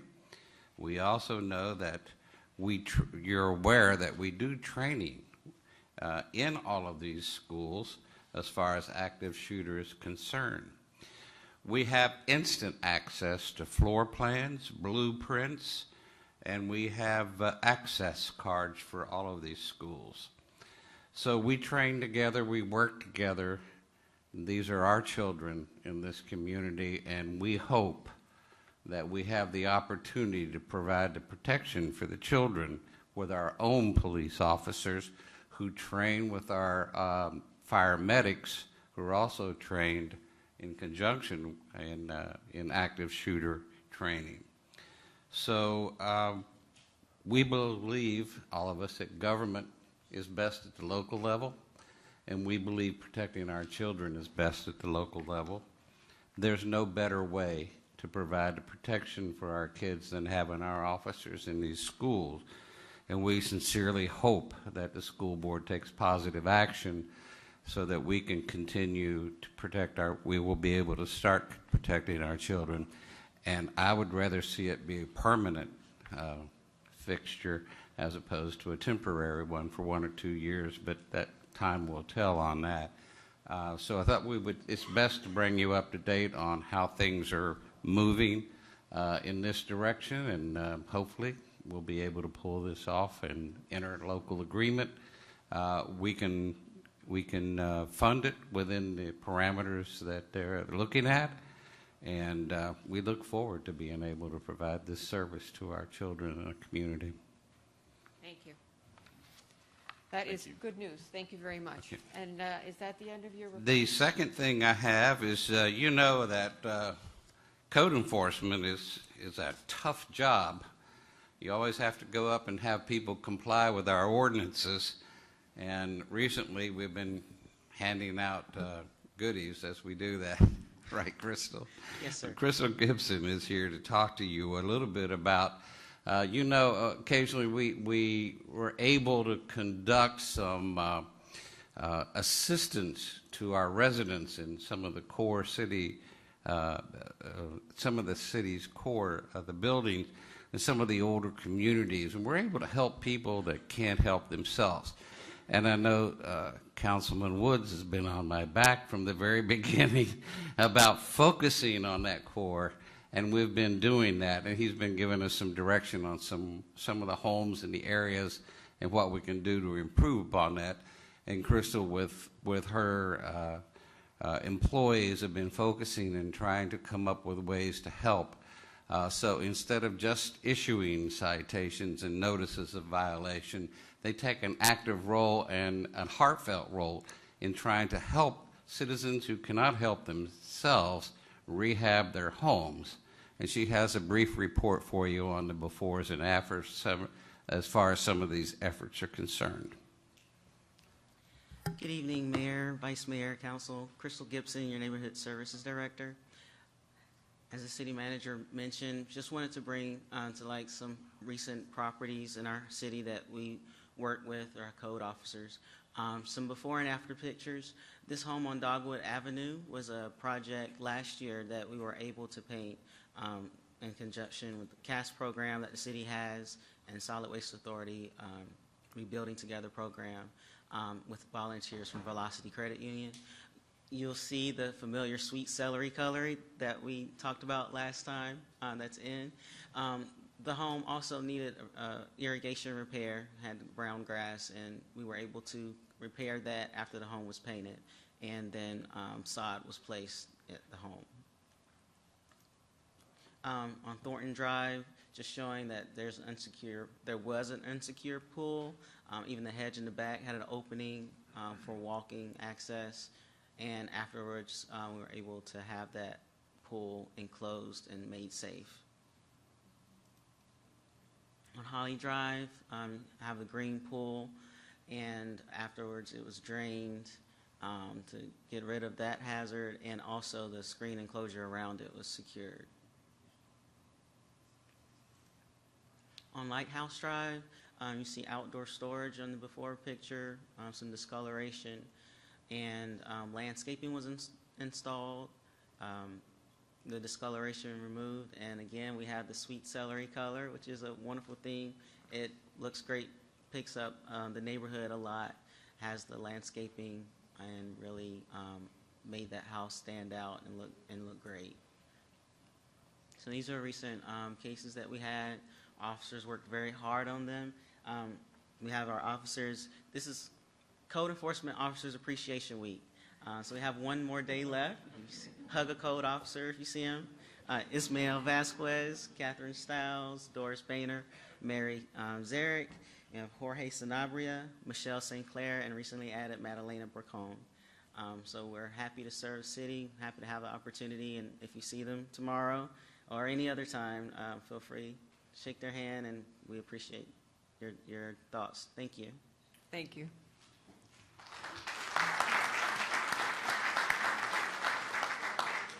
That concludes my report. Okay. So, tonight we are holding quasi-judicial hearings on the following case. Ordinance 12, 2018, first reading, Plan Unit Development PUD rezoning for Carlton Oaks. Ordinance 14, 2018, first reading, Plan Unit Development PUD rezoning for Osprey Isles. Ordinance 16, 2018, rezoning for the Star of David Cemetery. Ordinance 18, 2018, first reading plan unit development rezoning for the North Lake CLF parcel. This means that the City Council is required by law to base its decisions on the evidence contained in the record of this proceeding, which consists of the testimony at the hearing, the materials which are in the official city file on this application, and any documents presented during this hearing. The Council is also required by law to allow cross-examination of any witnesses who testify tonight. Cross-examination may occur after the staff, the applicant, and other participants have made their presentations and will be permitted in the order of the witness's appearance. It is necessary that anyone who testifies at the hearing remain until the conclusion of the hearing in order to be able to respond to any questions. If you plan to testify this evening or wish to offer written comments, please fill out a card and give it to the city clerk. The city clerk will now swear in all persons who intend to offer testimony this evening on any of these cases. Do you solemnly swear to tell the truth, the whole truth, and nothing but the truth, so help you God?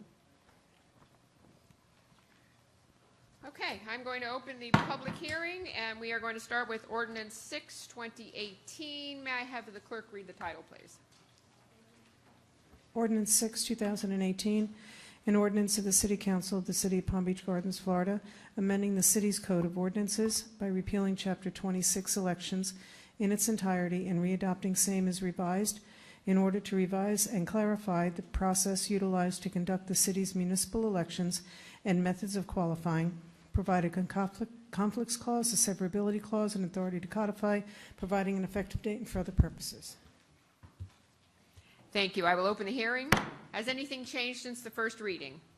Yes, ma'am. There are two slight changes I'll bring to council's attention. Thank you. The first change was actually made at first reading, whereby we changed section 26.5, which is the revised subsection A, vacancy and candidacy. We have reworded it to say, if the death, withdrawal, or removal from the ballot of a qualified candidate for city council occurs after the close of qualification for candidates for said office, and if such death, withdrawal, or removal only one or no candidates for that office, and at least 15 days remain before the ballot's submission deadline, the qualifying period for that office shall be reopened for a period of 5 business days following the date the vacancy occurs, and all qualified candidates registering during that period shall be placed on the ballot for the election along with the remaining candidate. The city clerk shall promptly post notice at City Hall and on all other city bulletin boards in all other conspicuous places of the reopening of qualifying. Second change was to section 26.5, revised subsection B, vacancy and candidacy. It will now read, if the death, withdrawal, or removal from the ballot of a qualified candidate for city council occurs less than 15 days before the ballot submission deadline, the qualifying period shall be reopened, and if no candidates remain, the election for such office shall be delayed until a date for a special election is approved by the Palm Beach County Supervisor of Elections, at which time the special election for that office shall take place. Qualifying shall be reopened for a period of 10 days beginning the day after the special election is called. The city clerk shall promptly advertise notice one time of the rescheduled election and reopening of qualifying in a newspaper of general circulation. The notice shall be a quarter-page display advertisement appearing at least 25 days prior to the rescheduled election date. Those are the only changes, ma'am. Thank you. And I don't have any comment cards, so I have no one to call to the podium, so I will close the hearing. May I get a motion and a second to approve? I'll make a motion to approve Ordinance 6, 2018 on second reading. Thank you. May I have a second? I'll second. And any discussion? Hearing none? Only that I haven't heard from anybody in the community or any questions from anybody, so that was a good thing. I don't know if anyone else has, but I hadn't. Thank you. So, hearing no other discussion, all those in favor? Aye. Aye. Motion carries 5-0. Thank you very much. Now we are on to Ordinance 10. Ordinance 10, 2018, an ordinance of the City Council of the City of Palm Beach Gardens, Florida, annexing pursuant to a petition for voluntary annexation a parcel of real property comprising of a total of 14.15 acres, more or less, located on the west side of Park Lane, approximately 0.2 miles west of the intersection of alternate A1A and Richard Road in Palm Beach County, Florida. That is more particularly described herein, declaring that the voluntary annexation petition bears the signature of the owner of the real property annexed hereby, amending Article 2 of the City Charter by redefining the corporate limits, providing for transmittal to the Florida Department of State, Palm Beach County Clerk of Court, and Palm Beach County, providing a conflicts clause, a severability clause, and authority to codify, providing an effective date for other purposes. Thank you. I will open the hearing. Anything changed since the first reading? There have been no changes since first reading. Do we need another presentation? Oh, good. Okay. So I'll close the hearing since I have no cards. May I get a motion and a second to approve, please?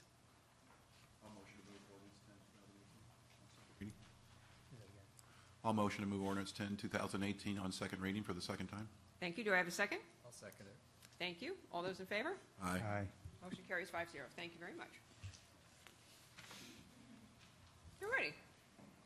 We are now on to Ordinance 11. Ordinance 11, 2018, an ordinance of the City Council of the City of Palm Beach Gardens, Florida, adopting a large-scale amendment to its comprehensive plan, future land use map, in accordance with the mandates set forth in Chapter 163 Florida statutes, specifically Section 163.3184 et sequentes Florida statutes, pursuant to application number CPMA-18-01-000022, in order to change the land use designation on 142.84 acres from Palm Beach County Residential Low 1 unit per acre, RL1, to Palm Beach Gardens Residential Low, RL, Palm Beach Gardens Conservation, CONS, and Palm Beach Gardens Public, P, following annexation. The subject property being located on the northeast corner of the intersection of North Lake Boulevard and Memorial Park Road, providing for compliance with all requirements of Chapter 163 Florida statutes, providing for transmittal to the Florida Department of Economic Opportunity, DEO, and other reviewing agencies, providing that the future land use map of the City of Palm Beach Gardens be amended accordingly, providing a conflicts clause, a severability clause, and authority to codify, providing an effective date and for other purposes. Note to the public, there is a sign-in sheet at the front table for anyone wanting additional information from the Florida Department of Economic Opportunity. Thank you. I will open the hearing, and if I'm not mistaken, we're going to do all of the presentations at once, but we will vote in on each one individually. Yes, Madam Mayor, that is correct. Thank you very much. Please. Good evening, Madam Mayor, members of the council. For the record, my name is Martin Fitz. I'm a planner with the Planning and Zoning Department, and since we're dealing with all four of the quasi-judicial, I have been sworn in. This is these are city-initiated petitions to assign the city land use and zoning designations for the approximately 284.02 acres that were annexed into the city on March 14th of last year. As stated, we will be doing one presentation with the 8 separate petitions afterwards. Just for background, the City Council adopted Ordinance 4 of 2017 in February of last year, which approved the annexation referendum.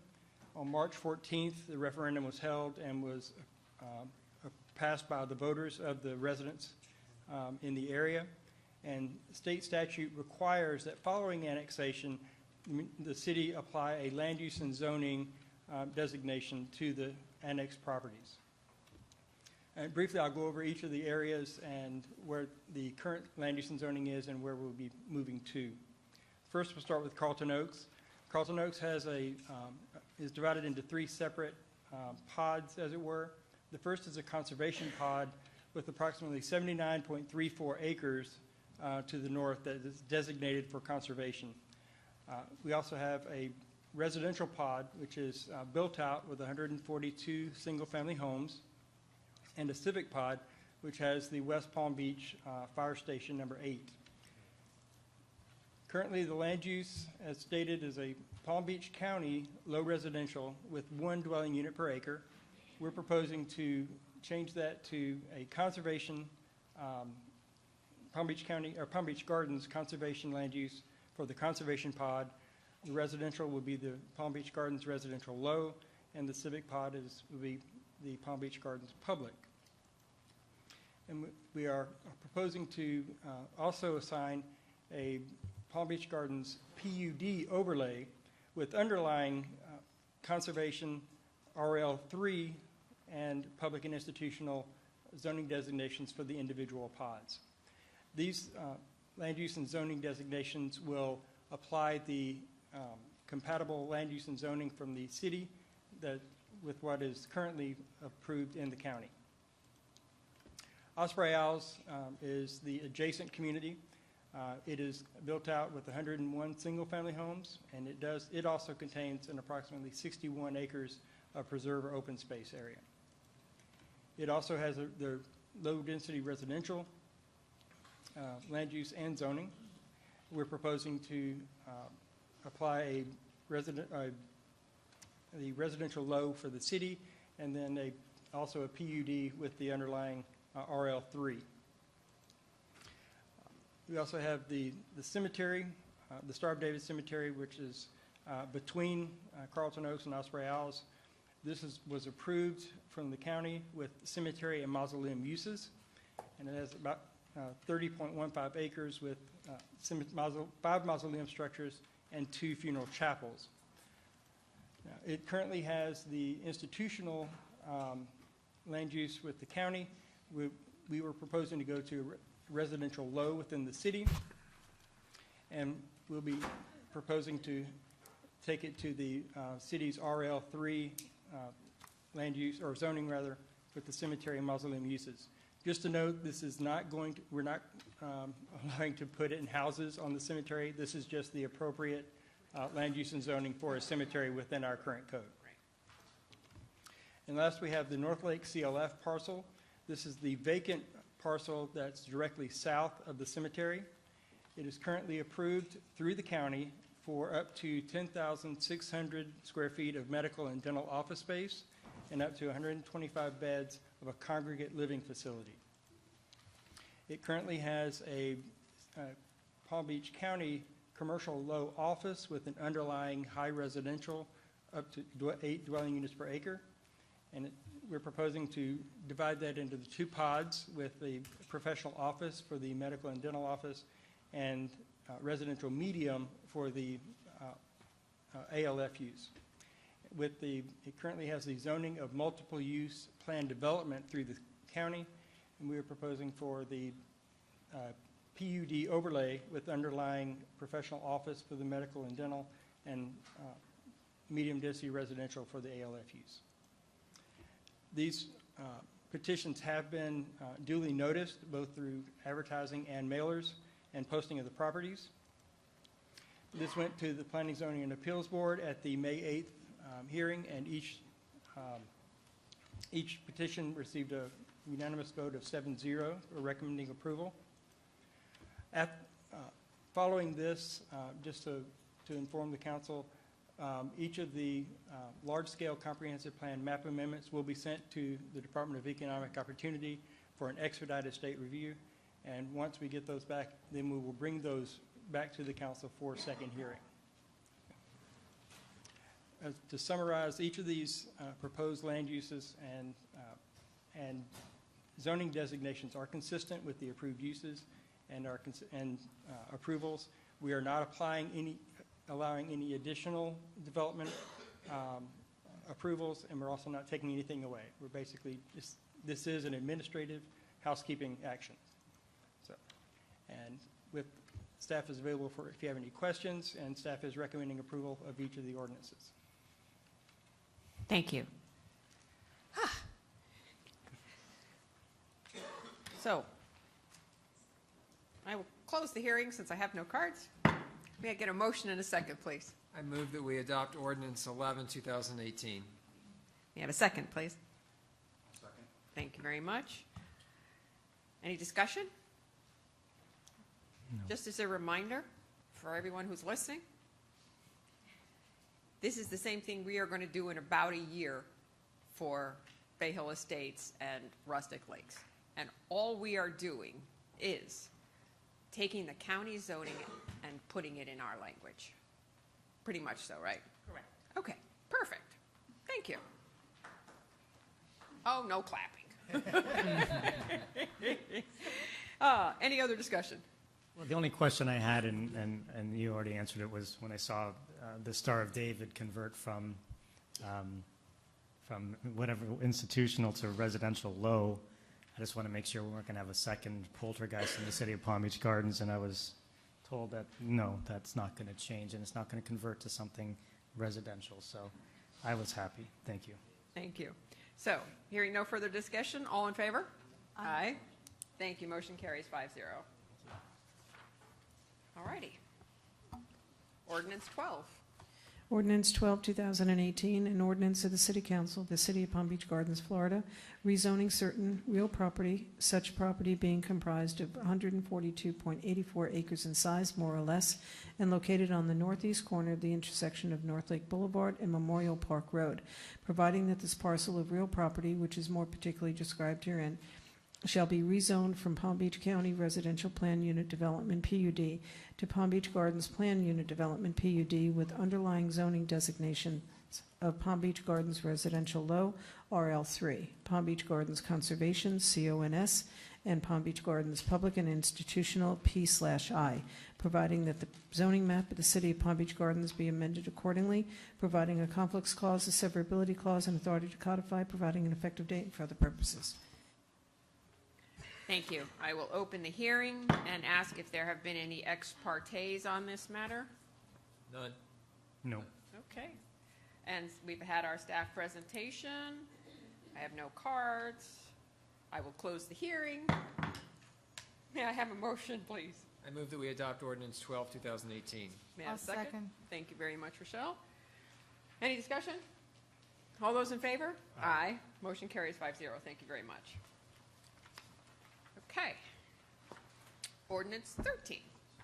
Ordinance 13, 2018, an ordinance of the City Council of the City of Palm Beach Gardens, Florida, adopting a large-scale amendment to its comprehensive plan, future land use map in accordance with the mandates set forth in Chapter 163 Florida statutes, specifically Section 163.3184 et sequentes Florida statutes, pursuant to application number CPMA-18-01-000024, in order to change the land use designation on 101.36 acres from Palm Beach County Residential Low, 1 unit per acre, RL1, to Palm Beach Gardens Residential Low, RL, following annexation. The subject property being located on the north side of North Lake Boulevard, approximately 4 miles west of Beeline Highway, providing for compliance with all the requirements of Chapter 163 Florida statutes, providing for transmittal to the Florida Department of Economic Opportunity, DEO, and other reviewing agencies, providing that the future land use map of the City of Palm Beach Gardens be amended accordingly,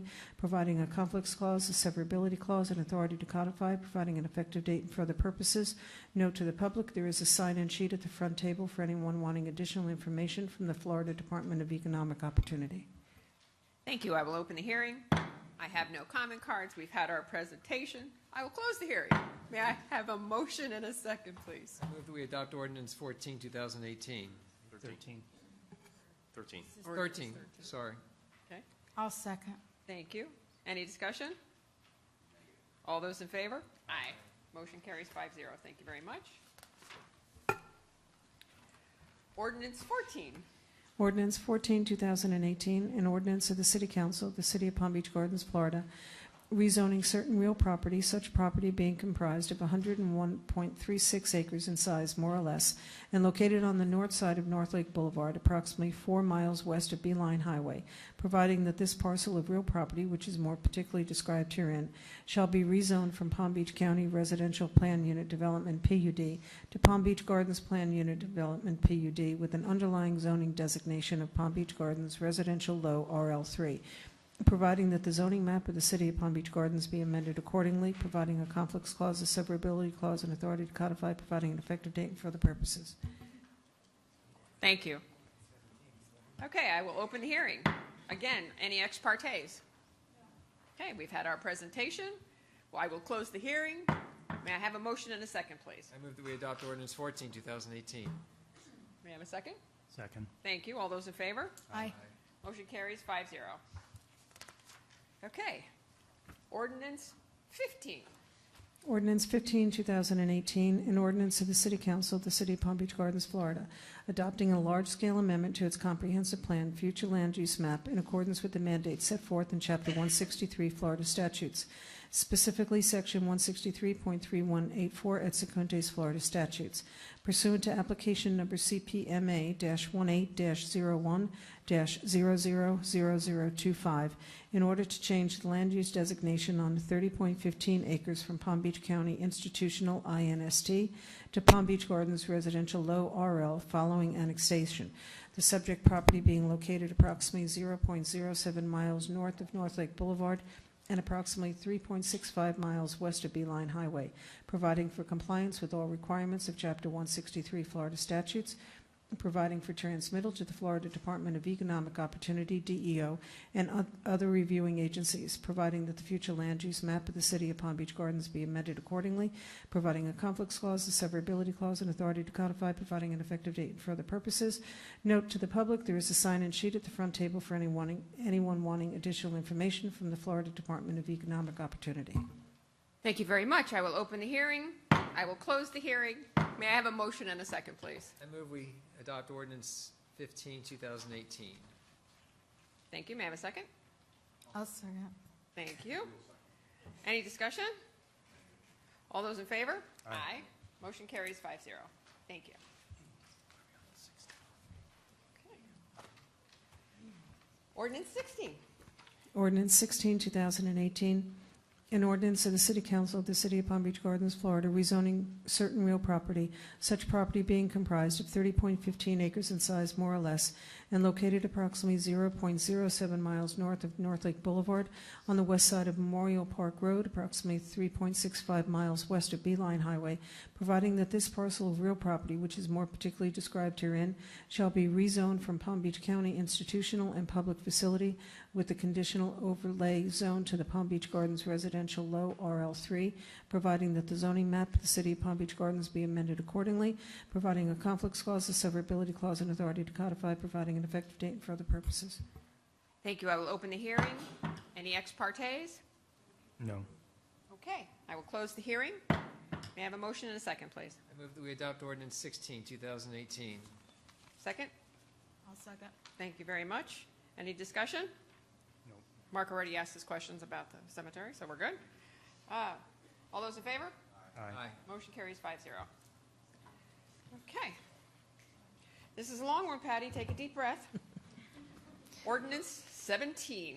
Ordinance 17, 2018, an ordinance of the City Council of the City of Palm Beach Gardens, Florida, adopting a small-scale amendment to its comprehensive plan future land use map in accordance with the mandates set forth in Chapter 163 Florida statutes, specifically Section 163.3184 et secondes Florida statutes, pursuant to application number CPSS-18-1-000009, in order to change the land use designation on 9.88 acres from Palm Beach County Commercial Low Office, High Residential, 8 dwelling units per acre, CL-0/8, to Palm Beach Gardens Residential Medium, RM, for 8.26 acres, and Palm Beach Gardens Professional Office, PO, for 1.26 acres following annexation, the subject property being located on the northwest corner of the intersection of North Lake Boulevard and Memorial Park Road, providing for compliance with all requirements of Chapter 163 Florida statutes,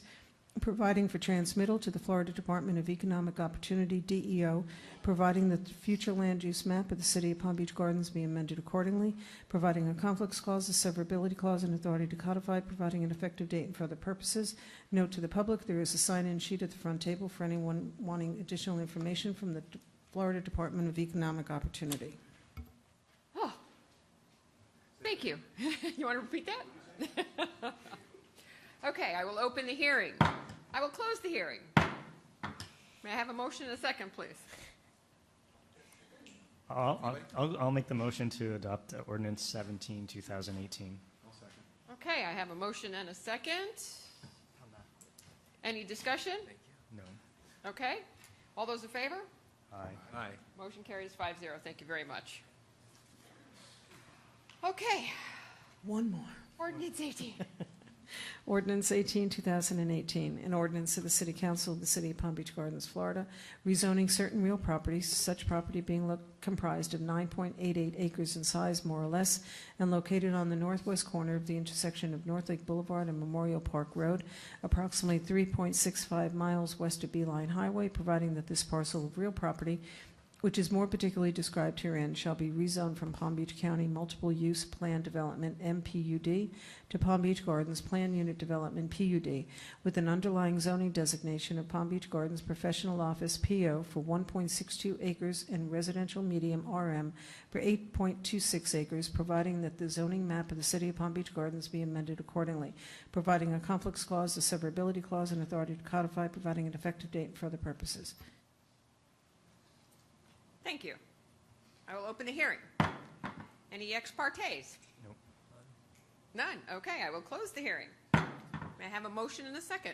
Madam Mayor, I'll move ordinance 18, 2018. Thank you. May I have a second? I'll second. Thank you very much. Any discussion? Negative. Okay. All those in favor? Aye.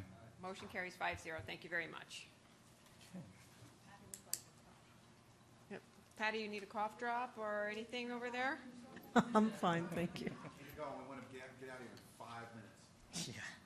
Okay, then. We now are at the point in our agenda where it says city. Okay, I'll get there. Too many pages. Resolutions. Resolutions and items for council action and discussion. So we are now at Resolution 26.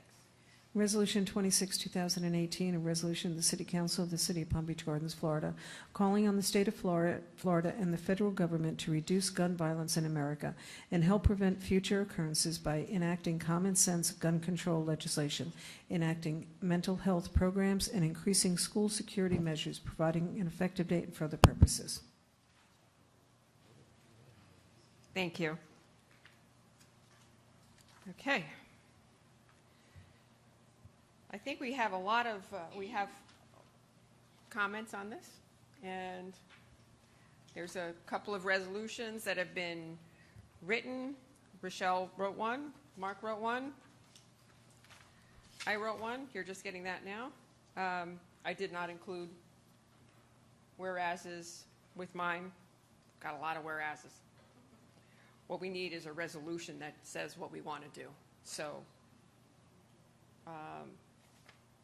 I don't even know where to start this discussion. So, Rochelle, read your resolution, just a resolution. We postponed our discussion on the resolution to give us time to think about the options for it and look at what other cities have done on this. I used the 14-page Delray Boynton resolution as a guide, taking into account that the passage of Senate Bill 7026 addressed some of the issues that they were requesting in their resolutions. It seems from Council Members Marciano's that he pretty much did the same using Delray Boynton's resolution. His was a little shorter than mine. I have a few more whereases on mine than his, specifically because I put in some of the data details and the numbers that the state and federal government tend to ignore and not talk about when they do or don't more likely talk about this issue at all. So I thought it was important to include what those numbers are.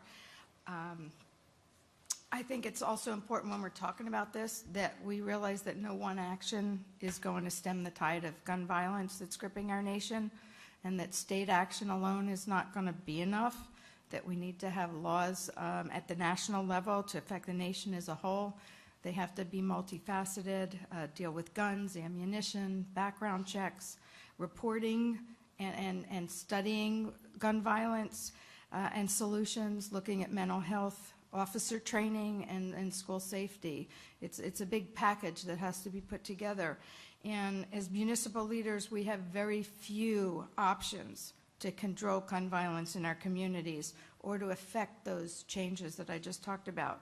So until we get the state legislature to repeal the laws that ban us from taking direct action, the only option we have is to use our voices and to let our state and national representatives know loud and clear where we stand when it comes to protecting our communities from gun violence, and to let our communities know that we stand behind them as they demand the right for safe streets and schools. And that's the purpose of the resolution that I wrote, and why I think it has to address both the state and federal legislatures when we're asking for these things. So, Just the resolution. We're not going to read 8 pages of whereases. So please read the resolution. yeah, the whereases really are just the items that support what I would ideally love to say to our state and federal officials. Section 1, they would all start with the city council of the city of Palm Beach Gardens. I'll start with I support, and because I don't know where my fellow council members stand on all of these. Just read your resolution. My resolution. The City Council of the City of Palm Beach Gardens supports immediate action by the state and federal government to enact comprehensive, common-sense gun legislation, along with responsible gun ownership and education, and comprehensive background checks that close the private sales, internet sales, and gun show loopholes that are causing deadly gaps in the NICS. The City Council of the City of Palm Beach Gardens supports, you said not to read the whereas. What I wanted you to read was the resolution. Oh, the top part, the original part. Oh, I'm sorry, I was reading the back part. A resolution of the City Council of Palm Beach Gardens, Florida, calling on the state of Florida and the federal government to reduce gun violence and future mass shootings in America by enacting comprehensive, common-sense gun legislation, implementing and funding enhanced security measures for public schools and other community institutions, removing all government barriers to studying the gun violence epidemic in our country, and developing effective strategies to address, support, and provide enhanced resources for persons suffering from mental health issues, which should include funding and reasonable firearms regulations. Thank you. Okay, Matthew, we haven't heard from you on this subject. Do you have anything you would like to add or subtract? Sure. I believe that you, Mayor, and Councilmembers Marciano and Litt have worked thoroughly and thoughtfully on this issue in the previous meeting, so I'm going to be very brief.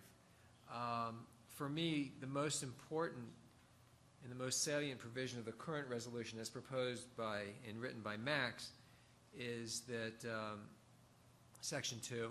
I think that we need to keep that. I think that it's imperative that we do everything in our power to protect the children in the schools of Palm Beach Gardens, and I look forward to providing protective police presence in these schools, and for me, that's the most important provision. I want to make sure that that stays in any resolution that we pass. Thank you. Thank you. Mark. Well, I'm not going to try to speak too long, but this is what drives me nuts about this whole process and this whole issue of gun violence, is that nobody wants to take a stand and say enough's enough, and no one wants to step up and say, what are we actually going to do? We can't do anything specifically. We are just a city council, but there are certain voices that are out in the audience here today. Everybody that I know has the same comment. Why can't there be, yes, additional funding for mental health, yes, additional support for police, yes, security at the schools with law enforcement officers, yes, an ability to take a person who is at risk to themselves and to others, either voluntarily or involuntarily, to have them have their weapons removed. But the core of all of this, for me, is how do we implement those things, which I think just about everybody agrees on, with the exception of a very small minority of people that are not particularly in our city, although I'm sure there's a few, and adding in some type of verbiage that says we want to see a ban on assault-style weapons. And I know, and I'm learning, that there's not a simple definition to what a military-style assault weapon is. And that's what I don't quite understand. So I would put in that I wanted to see some type of language that says I want to see a ban on assault-style weapons. I don't know how to do that. I know at the federal government level, and Rochelle made a comment in her resolution that came from the Delray Beach resolution about the federal government's difficulty in defining what an assault-style, military-style weapon is. Without that language in a resolution, to me, doesn't seem to matter. We all agree on mental health. We all agree on all the other things and protecting our schools. And it's not just about our students in our schools, because our kids go to City Place and to the movies, and they're just as likely to have encountering some individual with a weapon and suffer loss out and about. It's not just about the schools. And it's a societal problem. It's not just about protecting our schools. So although I have tremendous support and faith in our police officers, if that happens at the school, that's great. But what happens if it happens in the parking lot at the mall? So it's not just about the schools, it's about everything else. And without having some type of language in there that defines what an assault weapon is, or making note, and Max, you're going to have to help me with that, about where to find whatever definition we need to say an assault-style weapon needs to have some type of ban. That's what I'm looking for. And I think that's what most people are looking for, because I think if you ask most people out there, this is not about taking away the Second Amendment right for an individual to own a weapon. There's never any discussion about that, but there's way too much discussion about how do we implement something more solid about the assault-style weapon. And that's, I don't know how to word that, Max. You can help me with that, or you are ex-military. Carl, you are former police officer. Chief Shannon may have some ideas. I don't know how to do that, but that's what I want, and that's what I feel is so important to me personally, because as an individual, as a dad, that's something that I strongly believe in. So, why don't you share your resolution with us? my resolution, the language at the top, and I did pare it down a bit, Rochelle, mainly because, not that I didn't agree with everything you said, but I just wanted something that was a little bit more pared down so that would be easier to read. But a resolution of the City Council of the City of Palm Beach Gardens, Florida, calling on the state of Florida and the federal government to pass meaningful legislation aimed at reducing gun violence in America and help prevent future occurrences by enacting common sense gun legislation, a ban on military-style weapons, enhancing mental health programs, providing law enforcement and mental health officials greater leeway to isolate, diagnose, and treat those with mental illness, and increasing school security measures, providing an effective date and other purposes. Carl. I've kind of lived this my whole life, so I didn't need to write anything down. But I want to make sure that we collectively, five, get to a place on a resolution that we're not drafting legislation that can be assumed that we're going a direction on assault-style weapons, bunt stocks, or whatever the case is. The thing about the school board is it gave us the opportunity, and I'm going to blend the city manager's report into this conversation, is most of these hard conversations that we're having to make changes all the way up to the president and so on, people that make our actual laws are the children that are being killed in the classes around the country. And now this thing fell in our lap that our own school board community needs our help. And we actually get to do something now because our police officers, and I don't know if you guys see a police officer in black and white. I don't know if any of you have a law enforcement background. Usually someone's connected in law enforcement somehow, but they're just not carrying a Glock on the side. They've got all kinds of equipment. And my personal opinion is our local police officers are higher trained than school board. They act quickly. They live these situations daily. They make decisions faster because they're not just dormant in a school waiting for something to happen. These are officers that live this every day. So their process and thinking is going to be quicker. Their decision making is going to be quicker. And I think having the ability to now protect our own schools and our own children, our own families within our own four corners is something acting. If we can get our five personalities to use some of the words that cover broad definitions of proper gun language and enhancing, you know, and a resolution that can get us to a spot, that's what I would be looking for. But I wouldn't want to be drafting a particular language banning a particular item when we probably legally couldn't do it, or, you know, we need to have a loud voice for our community, do what we can, and make sure that we can individually go. And in your personal life, you might want to ban, you can say you want to ban, you know, whatever you want to ban. But collectively, we need to be in one spot so we can all say we agree on gun control. Thank you.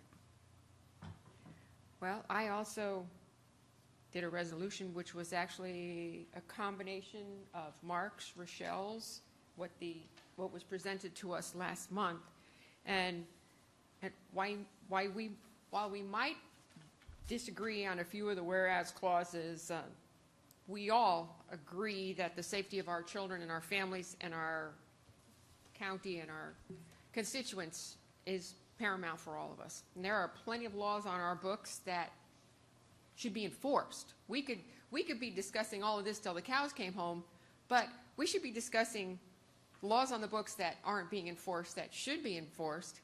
And I'll read mine. I'll take a breath. I'll read mine. And it'll sound familiar. A resolution of the City Council of the City of Palm Beach Gardens, Florida, calling on the state of Florida and the federal government to pass meaningful legislation aimed at reducing gun violence in America and helping prevent future occurrences by enacting common sense gun legislation, enforcing legislation already in place, enhancing mental health programs by providing additional resources to identify, diagnose, and treat those suffering from mental illness, implement and fund enhanced security measures for public schools and other community institutions, providing an effective date and others. I think I've blended all of them, including what was original. And I think my opinion, of course, is you hear us say local can't solve this. We can have a voice, and that's what we're doing. And the important thing with a resolution is to put together a resolution that is professional and not emotional. And it's very easy for us to be emotional because this is an emotional subject, and it's a child, it's a daughter, it's a mother, it's anyone who is being affected by this. So we need to make sure that what we're doing is really the most common sense approach to it. And I know that Rochelle had 8 pages of whereases and Mark had 4 pages and staff had prepared 2 pages of whereases. The whereases are... Boynton had 14. And Boynton had 14, and no one... I would like to see us put a resolution in place. I think it's important for us to let people know that we are in favor of this. I think the mental health issue is another issue that hasn't had much attention and should have a lot of attention to it. And I do know that there's instances, and I think, Max, you were telling me this today, where there are instances where laws truly are not being implemented that are already in place. And maybe we start with the things that we can accomplish. So I don't know where we are. So can I have some guidance? Yeah, well, I was just going to say, with respect to that, that's true that there are laws in place. There's also things that the state legislature tried to do in its last session, like the concealed carry and letting people carry guns on college campuses and things like that, that I think it's incumbent upon us to weigh in on, because there are legislators, and take a stand that if we don't agree with that, that's the weakest law in the land that would come to our city, because other cities don't have even, they don't require permits for guns. They don't require registering their guns, and that would become our law. I don't think our police department would want to see that here either, yet our state legislature tried to pass that. And I think there is actually more clarification to that, but I think Max or Ron, were you going to, Ron? I think if you look at the, I think that everyone has the very best of intentions of trying to come up with something that's meaningful. And I think that we can get caught up in what the state legislature might have done or is going to do. We don't know what that is. And you can't put everything in a resolution of what ifs. But if you look at the original proposal that was put together by staff, it was a combination of staff and law enforcement that sat down and went through a general policy statement that covers just about everything as far as putting law enforcement officers in the school and making sure that they have training. Single points of entry to school are a good idea to support mental health centers and stronger laws to identify and assess and treat, etc., the mental issue. Strongly agrees with the newly created section of 790-401 Florida statute to grant law enforcement agencies the ability to petition the courts of a risk protection order, which we haven't had in the past. We can now seize firearms and ammunition from those that have been determined that.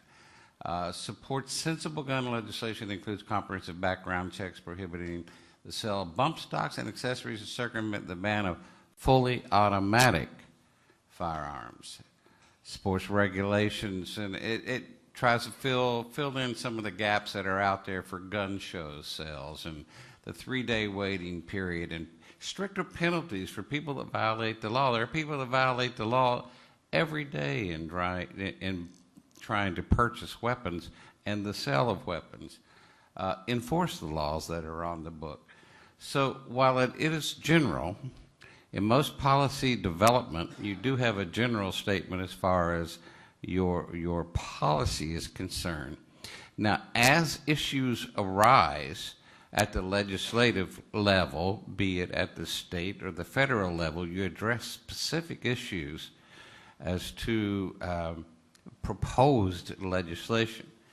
But to be able to address issues of legislation that is yet to be brought up or has been brought up and may or may not be brought up again in a general policy statement, I think is quite challenging. And if I understand the need for or the want to be able to address everything in a resolution, but from a policy standpoint, I think general is more comprehensive at this point, and staying alert as to what's going on at the state and federal levels and local levels and addressing those issues as they come up as proposed legislation would probably be more effective than trying to legislate gun control or whatever title you want to call it in a resolution. That's my opinion, and that's why staff put together a policy statement in the original RESA. Thank you. Comments? It's weak compared to what the other cities around us have done. It looks weak.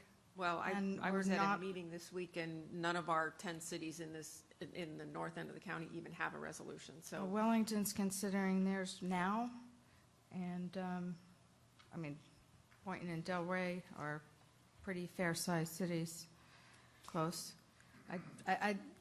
Most of what's in here is in the one that Councilman Marciano and I did. We just added more things to it. Mark, you had said at the last meeting that something on assault weapons was key in any statement, and I agree with that. You know, if We're I may. afraid to address it. If I may, you know, the whereases, we can cut out as many of those as you want. I don't really care, because the whereases is basically stating fact. There's a lot of fact about opinion, public opinion, about different legislation that's already passed, about the dangers in schools. The whereases is really just defining what we're trying to define. Right. It's the sections that we want to make sure that they are going to be something that we feel comfortable with. So if you want to narrow down the whereases to 5 whereases and make it sound as broad as possible, that doesn't matter to me. I mean, I like the definitions, but I don't like too long of a resolution because I don't think people will read it. The biggest key to me is that when we start talking about our sections and what we actually want to say in our resolution, that's where the heart and that's where the meat of the resolution is. And if anyone's going to sit and read this, when I read resolutions, I read what do they want? What are they trying to say? And what they're trying to say is going to be in the sections. So if we're going to sit and say pass, support mental health and this, all that stuff we already agree on. The one issue that we have to decide, if anybody's willing to decide this, is are we going to put in some type of language that's going to say that we oppose or we support a ban on assault-style weapons. And that's the bottom line. I mean, the rest of it is something we're all going to agree on. Everybody that sits in this room is going to agree on those same things, I would think. I'm sure there's a few people in this town, in this city, in this area that feel that there should be absolutely zero bans on anything, and I'm sorry, I highly disagree with that. But I think if you talk to most people, gun owners and anybody else, we're all going to agree on those same sections. The one section that I put in my resolution that was a little bit stronger was basically trying to find a way to define what an assault-style weapon is and asking for a ban on that. And that's really my bottom line. And again, we all know that this is just a resolution in the city of Palm Beach Gardens, but our residents are asking us to come up with something stronger than a here. When do they get to speak? When do the residents get to speak?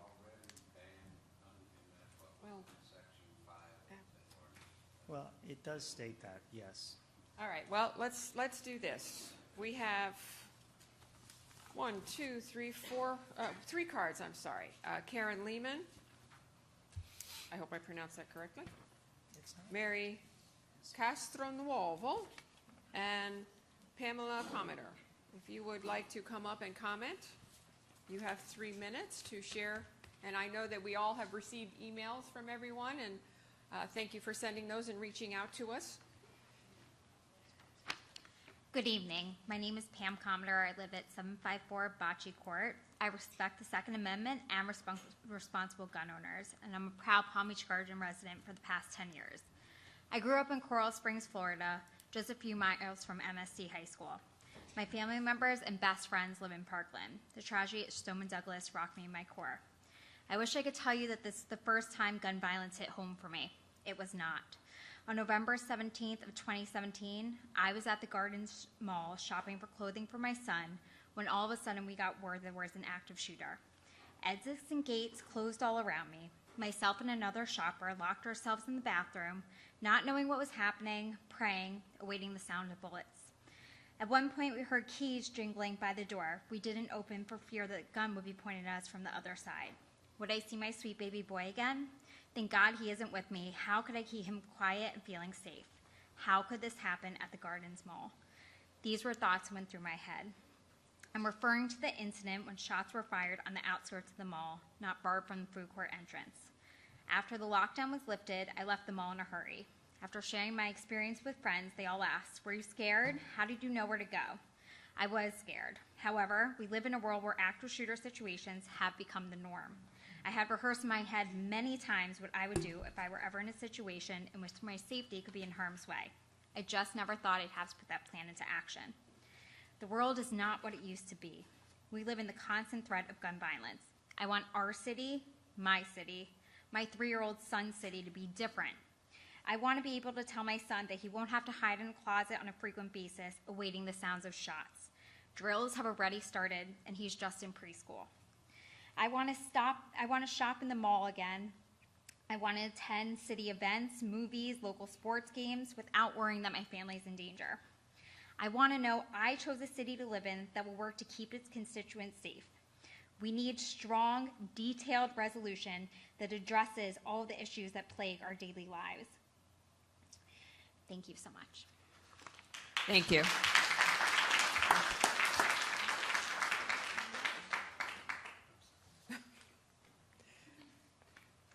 A name and address for the record, please. Yep. Good evening. My name is Karen Lehman, 143 Bentry Drive, Palm Beach Gardens. I'd like to first thank you all for at least taking the time to discuss these resolutions and potentially putting it to a vote, because it is a topic that is so important to a lot of your residents here. I'm originally from Australia, which is essentially a country that has no gun violence. While I'm very happy to be living here in Palm Beach Gardens and in America and choosing this as a place to raise my young family, I still find the difference in culture regarding guns, the extent of gun violence, the number of mass murders that has occurred even while I've been in the country, and the sheer lack of action by lawmakers quite incomprehensible. Now, I know that there are some who believe or promote the belief that putting certain regulations into place may do nothing, or that there is only a limit as to how much we can achieve. So in fact, I just wanted to share a study that was published in Australia earlier this year by a university and public health department. These are the facts. In 1996, following the Port Arthur massacre in Australia, in which 35 people were murdered, more than 1 million firearms were destroyed under the National Firearms Agreement. In the 18 years leading up to and including the killings, there were 13 gun homicides in which 5 or more people died, not including the perpetrator. In the 22 years since, there was no such incidences, 0, not one mass killing. Now, gun lobbyists and critics in Australia claim that this may just be a coincidence. So the researchers at the University of Sydney used a mathematical model to determine if this was just by chance. They worked out that the odds of the 2-decade absence of mass killings being chance were about 200,000 to 1. According to researchers, this absence is a public health success. Australia followed standard public health procedures to reduce the risk of multiple shootings, and the evidence showed it worked. Please note, I am not saying that the Australian solution is the right solution here in America. I know that they are two extremely different countries with different attitudes and cultures regarding guns. What we did find from the research, though, is that Australia had a massacre, they did something about it, and it actually worked. And today, all I'm asking you is to please do something. Not just do something, but be a leader for the other cities in this country that may not have the voice yet or the strength to put their voice forward. Thank you. Thank you.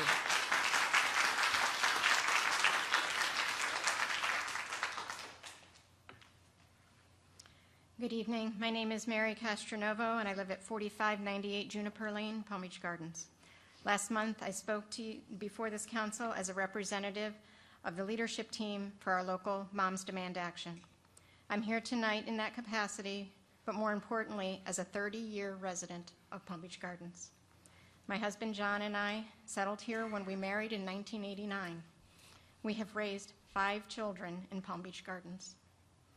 And during that time, we have participated in many city-sponsored programs and events. Specifically, our children attended the Toddle Time and Fun and Friends program on Riverside Drive. Our boys played and my husband coached in both the fall and spring baseball leagues. Both our girls and our boys participated in Palm Beach Gardens Youth Soccer League. And our son Christian was an enthusiastic member of the Mako swim team. Our children are all grown now, but in 2013, we purchased a larger property big enough to accommodate future visits from our adult children, their spouses, and hopefully future grandchildren. We intend to continue to make Palm Beach Gardens our home base for family reunions.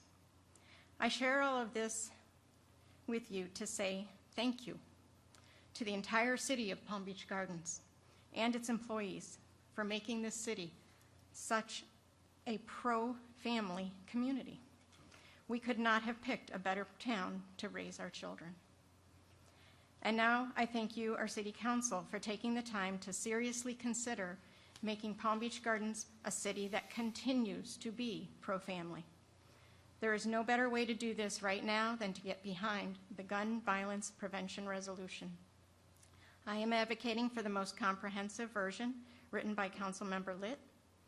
But whatever resolution is voted upon, I want the resolution to not only focus on mass shootings, but also on what is the majority of gun-related injuries and deaths in this country, that of private gun ownership in the hands of those not trained in the proper use and storage of their guns. Including wording on gun deaths in our homes could lead to community-wide education programs being introduced in our city, like our very own Be Smart campaign that teaches responsible gun ownership to adults. If this council votes to adopt the staff proposed resolution, I strongly advocate changing the wording for Section 5 to read as follows. The council also supports regulations that eliminate the gun show and private loopholes. As I said last month, we support the Second Amendment, but we need to be adults and stand up against the extreme views of the NRA lobby who continuously advocates the taking away of our rights as citizens. Can I continue? Thank you. To enact common sense gun legislation at the local, state, and federal level, we need to reclaim the well-regulated portion of the amendment. We need to be the adults so that our children are free to be children. Thank you. Thank you.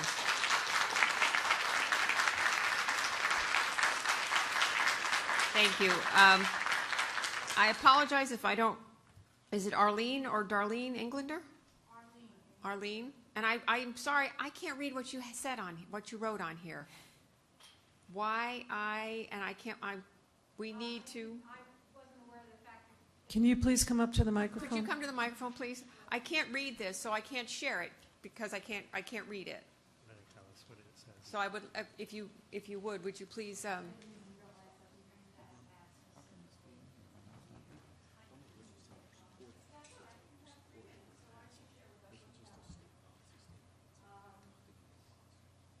the microphone, name and address for the record, and then your thoughts, please. It's why I believe that we need a ban on assault weapons. Your name and address for the record. Thank you. Arlene Englander, 5710 High Flyer Road, Palm Beach Gardens, Florida. Basically what I want to say, I'm speaking both as an individual and a psychotherapist, and I'm very glad, thank you all for addressing this issue tonight. It's couldn't possibly be a more important issue. I am in favor of the comprehensive proposal presented by Rachel Litt because I'm coming tonight wearing a red shawl that I managed to find at the last minute from my daughter's closet. She is a 27-year-old woman who would not exist today, nor would I, had I sneezed over 30 years ago. I was in a pharmacy in Manhattan when two teenage boys entered. One had an assault rifle and the other had a handgun in his hand. And I was told at the time that if everyone cooperated, that no one would get hurt. I was held hostage. As a recent graduate of Columbia University as a psychotherapist, I felt we had too many guns in the society even before that night. After that night, realizing how fragile life can be, especially with the rampant amount of guns in our country, I believed so even more. Both of those individuals, I believe, were very strung out and desperately needed drugs. This leads me to the issue of the fact that while I believe that we do need more mental health availability, as a psychotherapist, it is very difficult very often. There are many shades of gray to know exactly who is dangerous and who is not. And that adds to the complexity of this situation. However, when so many guns are available in society for individuals as disturbed as these, we're all unsafe. So we definitely need the most comprehensive gun controls possible so that individuals who are so disturbed do not have the opportunity to destroy well-meaning individuals, healthy individuals, and our children. Please take action. Thank you. Thank you. All right, I have one last card, and that is from Rick Roth, and we've given you a lot of leeway tonight. We normally don't allow clapping, but that's okay. You all are passionate, and we're emotional, but it's just letting you know that. Rick Roth, thank you for staying for the first meeting and this one. And you all know our representative, Rick Roth, represents us here in, at the legislature in Tallahassee. I approached the podium with some trepidation. They say discretion is the better part of valor, and so I'm not using discretion right now. I'm trying to be a little bit brave here and stick my neck out. And I do appreciate everybody that's here. This is really a great example of how city government really does work. I give tip my hat to everybody here on the dais, and also to the city manager. I think his advice was very measured and carefully given, and obviously you are his boss, so him giving you advice is a little bit of a thin line to cross. But the bottom line is, I want to give you a couple of thoughts. And Rochelle, I appreciate your passion. I really do. I know y'all feel like you have to do something. I think the interesting thought is, okay, I got 2 minutes. The interesting thought is, unfortunately, I think what your city manager said is correct. You're going to have some additional opportunities later to weigh in. I think what's interesting right now is obviously the school boards are having to weigh in. People, not only Palm Beach County, but other areas, are having to decide what they're going to do, how they're going to fund it, and all those kind of things. And I think the bill, nobody liked it. Everybody hated parts of it. But the bottom line is it gave a lot of leeway for school resource officers, which I was very proud of because we have them in Palm Beach County since before 1980. But also for those schools that are not going to be able to afford $80,000 per school resource officer, or whatever the number is, including vehicles or whatever, it does give them the opportunity to have a guardian program. So I'm going to be bold here and say something to the point, okay? Because I'm kind of dancing right now. So to the point, I think the two big areas, and Mark Marciano is leading the charge and Rochelle's leading the charge on one side on assault weapons. That is one big area of where are we as society going to go on this. And the other one is, quite honestly, the other side, and I'm going to use a phrase I think is the right phrase, gun-free zones. I'm going to make a really simple comment. I think we need to eliminate gun-free zones in schools, and that doesn't necessarily mean that certain administrators, certain coaches, certain retired police officers, certain military veterans are doing concealed carry. The point is that has to be the goal. That has to be the goal, to everybody believe that we're going to do everything we can to put some guns in the hands of school personnel on each campus, whether it's a school resource officer or a guardian or whatever. And we're not going to tell you who it is. We're not going to tell you how many they are. You just need to know we're not going to put up with having a gun-free zone on our schools, because that is the biggest part of the problem, in my opinion. The second thing is disciplinary action. 39 altercations with the police and never arrested.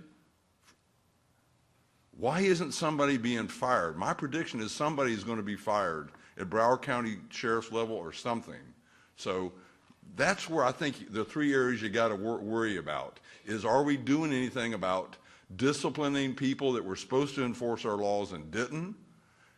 What are you going to do about gun-free zones? And what are you going to do about trying to get some kind of common sense gun control legislation? Those are the three areas. Thank you. Thank you. Okay. Sure. I got this in my email, and I promised that I would let her voice be heard because she couldn't be here tonight. It's from Jillian Vikusic. I'm unable to attend tonight's meeting, but I stand behind Moms Demand Action, and I'm strongly in favor of Resolution 26. I'm a lifetime resident of Palm Beach Gardens, and I'm now raising 3 children here. And yet their life is so different than mine ever was. I used to ride my bike to school down Holly Drive, which was closed in one direction to allow all of us to ride in the streets while giving high fives to all of the crossing guards. My kids, however, know terms like Code Red, an active shooter, and AR-15. My middle school daughter has told me that she never goes to the bathroom during class because she's afraid there will be a Code Red and she'll be locked out of her classroom and stuck in the hallway with a gunman. I can't tell her she's wrong. My 10-year-old son has been rushed back inside from playing on the playground because a man on the other side of the fence. Kids were afraid he was going to jump the fence and charge them with a gun, so the teachers took precaution and the school called it Code Red. Turns out he was a landscape worker. I can't tell them they're wrong. Every day when I drop my kids off at school, my eyes water and I pray to God to keep them safe. I do my best to keep my fear from my kids while encouraging them. I also make sure they have charged phones that have tracking enabled and ringers on silent in case they are ever in an active shooter situation. At the very least, I'll be able to tell where they are. My own children, who are not allowed on social media, have cell phones so that I can at least know where they are if something happens at their school. No one can tell me I'm wrong. Our kids deserve safety at the very least. Our kids deserve access to mental health services. Someone's right to bear arms should not outweigh our children's right to live. Sensible gun control is not only necessary, it's far too late. Please stand in unified leadership, take a stand, and put the City of Palm Beach Gardens ahead of the game in raising its collective voice. Thank you for your time and service. We all received that. Thank you. Matthew. For me, what really matters is what we can do as a city, actions that we can take as a city. So no matter what resolution we do adopt, I believe that it has to contain the language in Section 2, which says the City Council of the City of Palm Beach Gardens supports having at least one fully certified law enforcement officer at every public school. Each LEO shall be trained and equipped to respond to an active shooter incident no less than once annually, and the LEO shall complete scenario-based training that at a minimum includes rapid response to the threat, communication, and immediate first aid for severe trauma injuries. And I think not only should we pass this resolution, but I think that we need to take action to protect our children, mine being one of them in this community, who went to school in this community and just graduated, and that we take affirmative steps to actively provide police presence from our police officers in the schools in Palm Beach Gardens, and that we should do everything we can to work with that school board to make sure that our children are protected. I think that it's something that we're fortunate to live in this community, and that we should devote our resources as a community to protect our children and help the school board in any way we can. Thank you. Thank you. And I do, Chief Shannon, I do appreciate your presentation earlier during the city manager's report. And for those that, in our community that don't know this, our police are actually trained. What is it? You do almost 10 times more than what's required. Isn't that correct? So feel good in knowing that our police department really does go above and beyond to care for our citizens and train, and have done active shooting trainings. They've done it here in City Hall. They've gone to Dwyer High School. I know you attended the one at Dwyer High School, correct? I helped set it up, yeah. Yes. So we are already leading by example, and I think, as Matthew said, we need to be concise in what we do and some things that are really enforceable. So, Mark, what would you like to add? I'm going to try to simplify this a little bit. Okay. I mean, I would love to have every whereas in the resolution, but I'm willing to give all those up and leave what we have here in exchange for a rundown of our sections. Section 1, well, there's no, whatever, Section 1. Section 2, I think we all will agree on Section 2, the language. This is The one from the city, from. The original resolution. No, from the cities. The cities, Resolution 26, 2018, that was presented to us at the beginning. This is talking about law enforcement officers that Matthew just described, and I'm happy to contribute to that. Section 3 is another section that discusses how we can make our schools safer with single points of entry.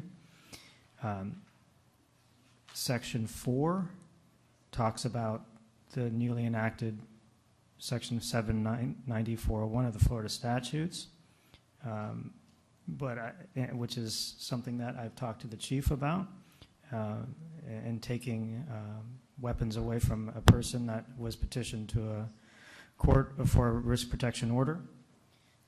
I think these are the simple ones, and I think if everyone can agree on leaving the language of those in is fine.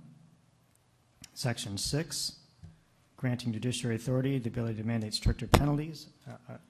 We can certainly add language to that to state specifics, but if it's not necessary to spell out the specifics of what violations are in the law, then maybe we don't have to, but certainly we can add language that would state that if anyone were to purchase a gun or violate the loopholes from the gun shows and what have you, then certainly we could add some simple language to Section 6. So Section 5 is the one, yes, you're right, I'm sorry. I'm reading 4 different resolutions all at the same time and trying to summarize them into a, right. Not 6, 5. Correct, I'm sorry, 5. There's a couple of things in specifically that I'd like to see added. In the sections in the resolution that I had written, Section 5 of my resolution stated that for those that voluntarily commit themselves and not involuntarily commit themselves should have an opportunity for police officers or law enforcement agencies to remove a weapon from someone who voluntarily commits themselves to the Baker Act or the Marchman Act. That would safeguard, that would add more depth to those that are deemed mentally ill, not just from outside sources, but from the person themselves. That comes from the trial lawyers. That was Correct. the suggestion made by the trial lawyers. Right. I agree with that. Correct. Would it? But that's assuming that a law enforcement officer petitions the court for a risk protection order. Yeah, even if you changed it, so if you wanted to specifically include people that voluntarily commit themselves, you're still going to have to provide them due process by obtaining a risk protection order. Otherwise, it's an unlawful taking. You can't, even if somebody commits themselves, a law enforcement officer is not going to be allowed legally under the law, under the Constitution, to go into somebody's house and then say, well, you committed yourself, and then come take their firearms. You can't do it. You have to get a judge's order. The bill that was passed, though, only include, by the Marjorie Stoneman Douglas bill, though, only included if the people that were Baker acted. So that what Mark's suggesting just covers outside of the law that already passed and adds the additional to it. So, Max, explain to me in Section 5, your language of Section 5, prohibiting the sale of bump stocks has already been listed as something that someone cannot purchase anymore in the Marjorie Stoneman Douglas Act, correct? Correct. So there's really no reason to add that, is what you're saying? Well, no, it's just saying that you support it, and I think that's fine. Yeah, but we can say we're going to support all sorts of things, but we're trying to find a way to put language here that's not going to list everything that's already been supported or already passed, because... Well, I don't think it hurts you to leave it in there if you want to, because quite frankly, I think that that one of the things that they did with that law, just the risk of editorializing, I think they're going to have a bit of a problem, because they created the state legislature, I think, in their zeal to pass this, created an ex post facto portion of that law, which is as soon as they try to prosecute somebody for it, it's going to get challenged and probably overturned, because not only did they make it illegal to buy them, they made it illegal to possess them. and they made it retroactive, and you can't make an ex post facto law. So if I bought something that was legal yesterday, and then you pass a law that says it's legal now, you can't tell someone that, well, they own it, and now it's illegal, you have to give it up, or you're a felon. That's an ex post facto law. You can't do that. You can prohibit the ownership going forward, but you can't do it retroactively. That's the one aspect of that law that I think they may have made a bit of a mistake in doing that. But I think that, it may be being challenged right now, as a matter of fact. But so I don't think there's anything wrong with saying, hey, you support it. I mean, bump stocks and accessories that help, that try to simulate automatic fire. It still doesn't achieve automatic fire. It's still one pull of the trigger, but what it does is it makes it so rapid, it makes it faster than a human being could normally pull the trigger themselves, that it tries to circumvent the semi-automatic nature of it. And I don't think there's anything wrong with you guys leaving that in there. I think it's an affirmative statement saying that you support the outlawing of those types of implements. There are other types of trigger attachments that are different than the bump stock that can simulate the same thing. Mark, Section 2 on mine pretty much says that the City of Palm Beach Gardens supports the action taken by the state of Florida in the passage of SB 7026, known as the Marjorie Stoneman Douglas Fund, and its provisions to increase the purchase and that in there in kind of a condensed way. Right. I agree with Max that it's good to thank the legislature when they do something right and to let everyone know that they did.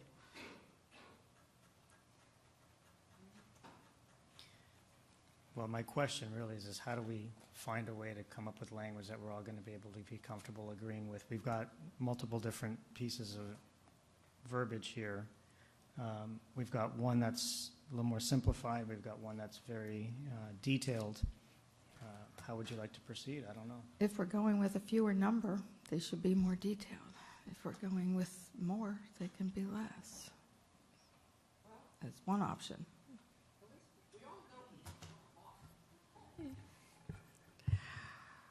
We all know we're passionate about this, and we all know that it's important to get it right.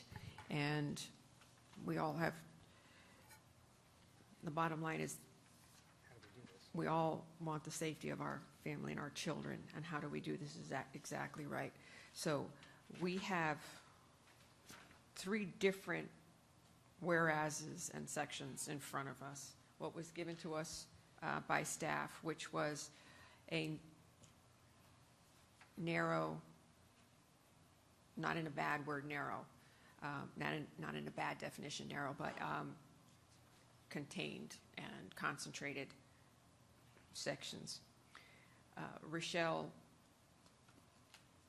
was not narrow.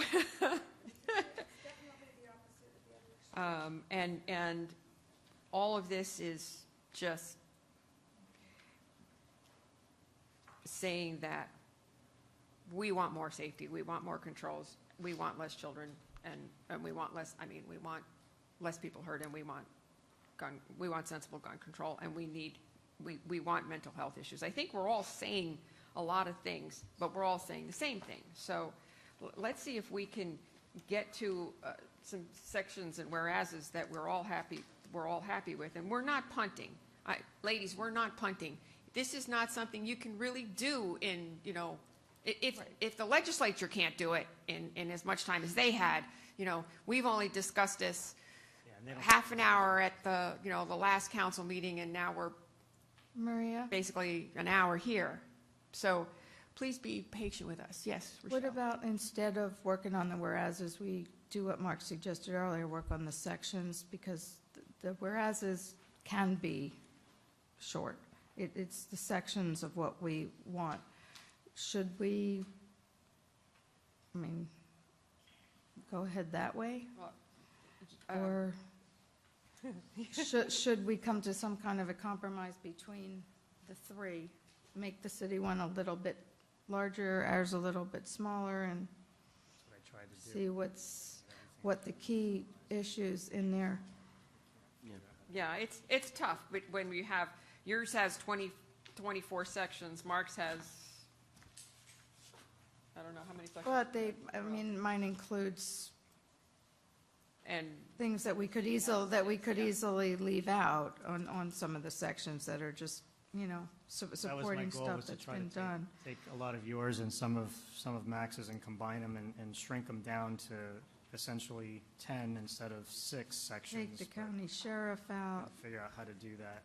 And One of the bottom questions, line too is we'd actually need to come up with a resolution. one of the things that Mary brought up, and rightly so, is the incidents that occurs with things that are not assault weapons, that are handguns and other gun violence. And a big piece of that is the domestic violence laws, that they're not covered by the background checks either. And to keep even handguns out of the hands of them is something that's overlooked, as well as kids getting their hands on guns.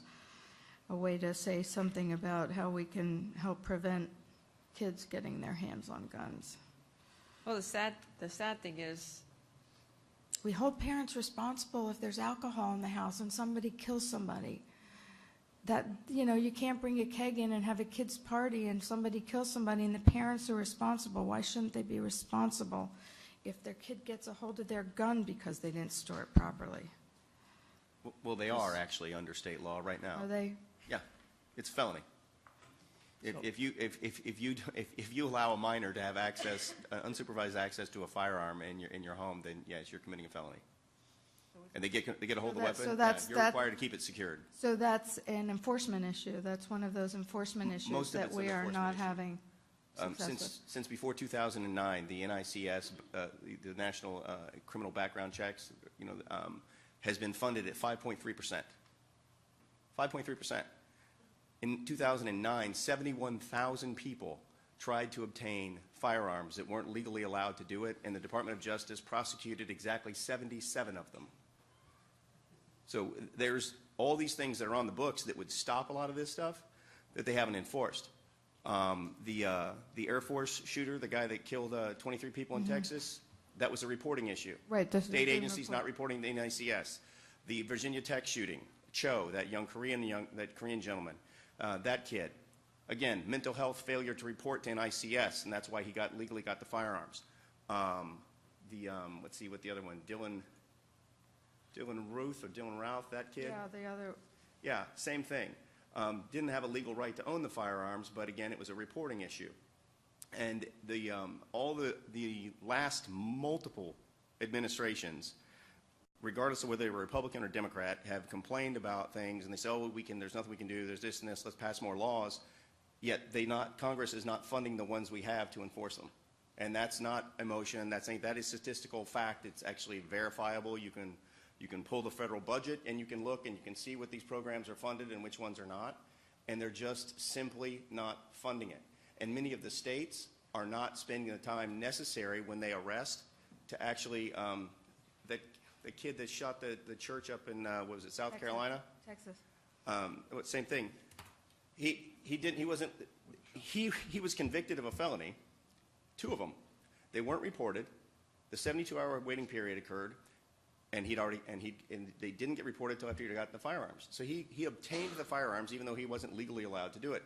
It's a matter, the states aren't reporting the things that they're supposed to be reporting. Some local law enforcement agencies in various states are falling down on that, and it's going to the state, and the state's not making sure it's getting reported. They're not reporting people properly when they get diagnosed of mental health issues that would prevent them from owning firearms. And when you look at it, that 2009 number is staggering, because I guarantee you that number has gone up since 2009. When you've got anywhere between 70 and 100,000 people trying to obtain firearms that legally can't do it, they're filling out the forms, they're violating the law, the background check comes back and says, no, you can't have the weapon. That's a crime, and then the federal government's not prosecuting it. And they're only funding the system to do the background checks at 5.3%. It's not a surprise that people are getting a hold of firearms that they would not normally be able to get a hold of. That's why you see some of these times when you have people that they acquired a firearm through what appears to be legal means, but they didn't have a legal right to own it. Or they've got the mental, and then you have some of the other people that you have these undiagnosed mental issues, and they've acquired firearms. But that is part of the problem. an enormous part of the problem is the lack of funding for the laws and the regulations that are currently on the books. So the hardest part about all this is under the sunshine laws, we can't speak to anybody on our dais here until we're sitting here in public. And I think that's the biggest reason why we're having such a hard time trying to figure out what is the law, what can be said, what should be said, what can we agree on. And obviously we're all saying much the same things. We just don't know how to say it because we really haven't had a chance to talk about it in public. We can. The part that has to do with the state, just asking them that we support a repeal on their preemption so that we can adopt and implement rules at the municipal level as a request. Can we give you, Max, some specific things that you can write about and then come back to us for the next meeting with more definition in our resolution? Is that something that you guys would be okay with? Well, because if we're going to try to come up with language, we're never going to come up with language. I was going to suggest that we take the three resolutions that were, the three suggestions that were written. Obviously, there's certain things that we don't have enough information on, and we're trying to put it into a resolution, and we don't have enough information. So we're giving you more work, and I apologize, but this is important, and I think if we could craft something that includes all this, not as long, obviously, and make it have some teeth, we'll be right back where we were. I'd be okay with that. Well, Max, you wrote the resolution in Delray. No, you No, did I not. did not. You did not. He did not. No, one of my assistant city attorneys and the mayor wrote it. They wrote it. Well, I'm stumbling. This is a lot of information. We could randomly say we passed this, and this, and I don't think it'll make everybody happy, and it won't make any of us happy up here. So I think our task is to have these three resolutions and resolution suggestions, actually four. We have the one that was suggested by the city, then each of us wrote one. Pick the things in this that really can have some teeth. Ron, you're smiling at me. You're shaking your head. I'm sorry. You got to have more specific direction than that, or adopt one of them. You need more specific direction. You can't just leave it up to staff to say. Can we adopt the verbiage of a resolution and then add to it the whereases and the sections? Which ones? Can we each give Max a few that we ones? think are important? Are we not going to get when he back does to that? Resolution 26 as it's written already? I'm not in support of it as it's written already right now. I think it needs to be changed. You're talking about enhanced mental health treatment centers. That has no meaning, that terminology, enhancement. You need more funding for more centers. You need to be able to help diagnose. There's more specific language in the mayor's That's language. just it. That's the difference between a policy which says enhance this, and the professionals have to be able to be the ones to come in and do the enhancement and the legislation of that. Oh, I get I don't mean to insult anybody, but quite frankly, I don't think we're qualified up here to be able to say what you need to do, what that enhancement might be in the mental health industry. I think the general policy is we recognize there's a weakness here. The mental health industry needs to strengthen, their treatment or identification, notification that there's mental health issues with the person and they need to report it. That's up to that professional group to do that. It's not for the council to tell the mental health industry how they should do their business. It's saying it needs to be strengthened, and it's an obvious weakness. So that's what a policy does, as opposed to telling them how to do their job. I don't want to tell them how to do their job. I just think the way it's worded there, it doesn't have meaning. That you can still say, like you said before, support the work of mental health treatment centers or something, but enhanced mental health treatment centers doesn't. Well, Rochelle, go back and read the resolution that I wrote that actually combined all three. With the one here? Yes. That's fine. That's fine, okay. That's a Are we combination all of okay all with this resolution? The one that I wrote that you Does a have nice is, job. I think Does it's a nice pretty job. concise, Does a and it beautiful covers job. everything that we really want to set in place. Yes, It does a very nice job of synthesizing everything. absolutely. It's thorough. It covers the ground. It was well-written, and I think it's a nice Okay, statement. it's a statement. This is the resolution. Is there, so, Yeah, that's the resolution. How many whereases are you going to have? no, so we have to have a resolution, and then we can get, because right now on the board, we have 4. So let's pick one and then go from there. That's my suggestion. I'm just suggesting that we pick, the first paragraph of the resolution is actually the statement of what the resolution is. You mean the title? The title, excuse me. So how do we decide what whereases we want, and how do we decide what sections we want? That's a good question. The easy ones to get rid of first are the ones that give the specifics on, I mean, if you're looking at all 3, on all the details to everything. Is there like any way we can communicate this? We cannot communicate this in any other way than at a publicly noticed meeting. That's Correct. You can do individual to max. You can do a workshop on it. right? No, I think, let's pick a title and then work down from there. And we need some definition on some of these where, like, as Rochelle said, and then Max said that, there's already a law in place, so we don't need a whereas or a section if there's already a law in place for it. Or we put the law in so we know that it's there. Am I making sense? Makes a lot of sense. How about this? We use the title that Max wrote, we use the whereas clauses that Max wrote, and the resolution is going to be the one that you wrote, and you're done. Say that again? You used Max's whereas clauses, and used Max's title from 26. And then, now therefore be it resolved, and you use the language, and we use the language that you wrote, which was very well done. What language is that now? Okay. And then you've got a resolution. You've got a whereas clauses, and then you've got a resolution, which is helpful for them as they go forward and try to accomplish their mission. Yeah, Maria's good. Okay, so we have, well, Max, I don't know how we do this, but how do we use this title? What do we need to do to use this title? If it's something that the council would be okay with. We can just amend it, and we'll read that title into the record, and we would just amend it so that Resolution 26, 2018 uses that title, and then you would have the whereas clauses in 28 that are currently in 26, 2018, and the sections that are currently in 26, 2018. And so then, that doesn't change any of the sections. Okay, so Well, let's just take a step. let's take a step. And then Let's just do the get title. one piece of the puzzle put together.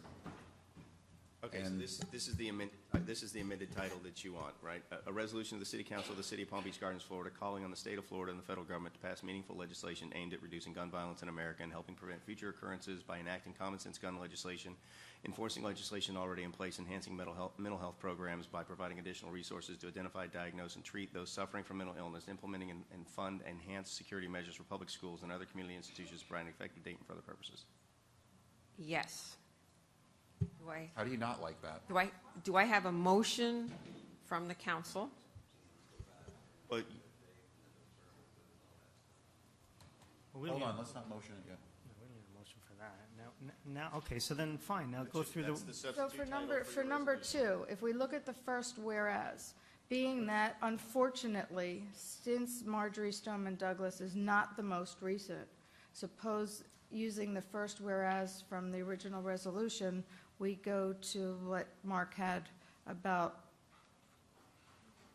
more general resolution Well, about let's take tragedies. step 1. why Let's don't get we the just do the title in title? place. We're all Oh, good I with thought we the did. title. I think Okay. you can everybody- do that by I thought that was the consensus. title. So you Okay, accept so we the have the title. title in place. All right, we're good with the title.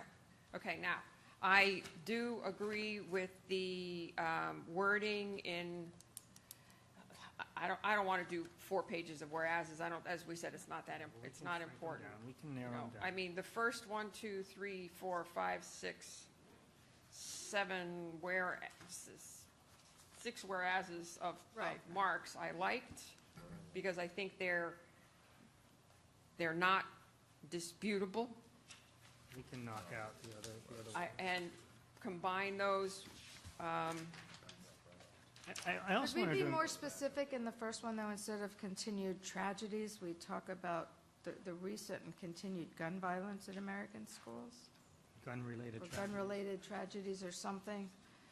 Just a little bit more specific on that, but otherwise it's, I mean, because it changes every day. We start with Marjorie, and then by the time it was done being written, I had to amend it twice. Well, but I think we covered that, where it says, has once again brought the issue of gun violence, school safety, and mental health issues to the public attention. Right. I think so if we just leave it as the recent Recent continued, tragedies, because continued, that's sort of redundant. The recent tragedies in American schools has once again brought the issue of gun, I mean, Okay. that's what All we're right. doing. We're talking about the issue. okay. So I think, Mark, as you wrote that, I think we can take out and continued. That's fine. The second whereas is, I think, the same one as the cities, right? Okay, so that one is fine. The third whereas, does not seek to infringe, is good. The fourth whereas, supporting the passage of the Douglas Act. Now, we're on Mark's.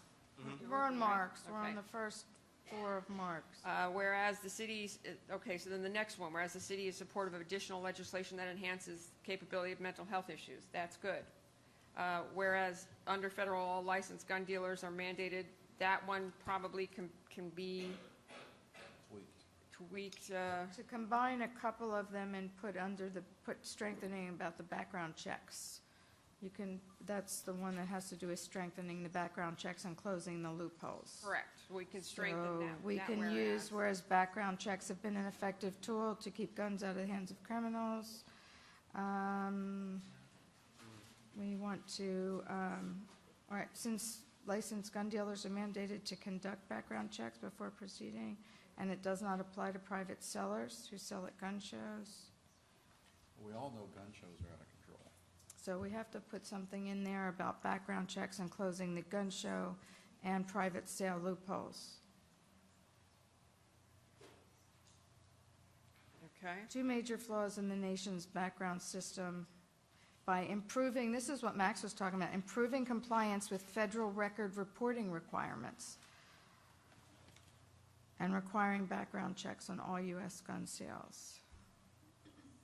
Where's that? Does that just not contradict that other one then, where it does not apply the sellers who sell, private sellers who sell gun at gun shows?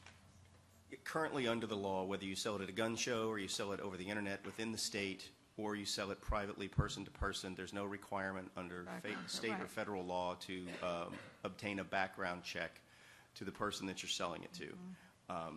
People commonly refer to it as the gun show loophole, and then everybody thinks that gun shows are some circus where guns are just sold like candy. That's not the case. Dealers that sell at a gun show are under the same regulations as if they're at their brick and mortar store selling it. It's the private seller, and that's the loophole, if you will, the lack of requirement. A private seller that sells a firearm over the internet, if the weapon is going across state lines, must require a background check to do it. So if somebody sells a firearm on, say, gunbroker.com, and they're selling it to somebody in Georgia, they have to ship it UPS to a federal firearms licensed dealer in Georgia. That person has to go there. They would have to then get a background check and the 3-day waiting period unless they had a concealed carry permit in that state. If they do it in state, that's not required.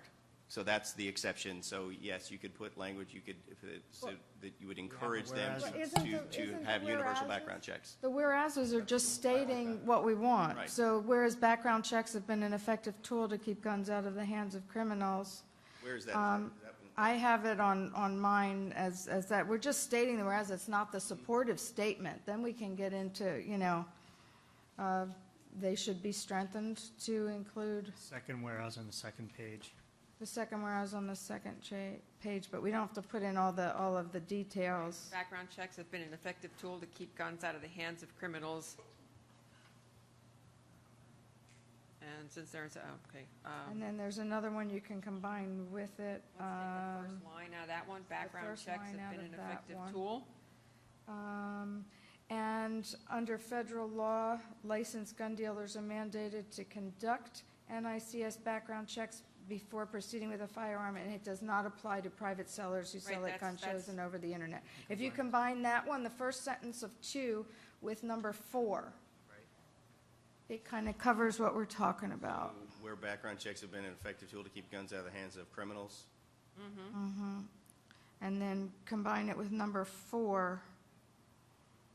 And under federal law, licensed gun dealers are mandated to conduct the background checks before proceeding, and it does not apply to private sellers who sell at gun shows over the internet.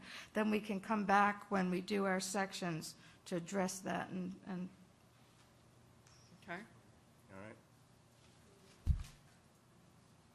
And I, quite frankly, I think that's a good amount of whereases. I've got the middle. Health institutions, 1.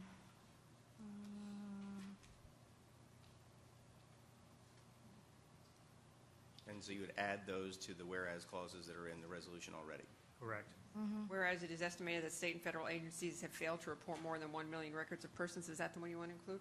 Of persons with dangerous mental illness into the National Instant Criminal Where is that one? Background. That is your page 3. Towards the bottom. It is estimated that state and federal agencies have failed to report more than 1 million records of persons with mental illness. Yeah, because that goes to the 3 cases Max was talking about where they weren't reported properly.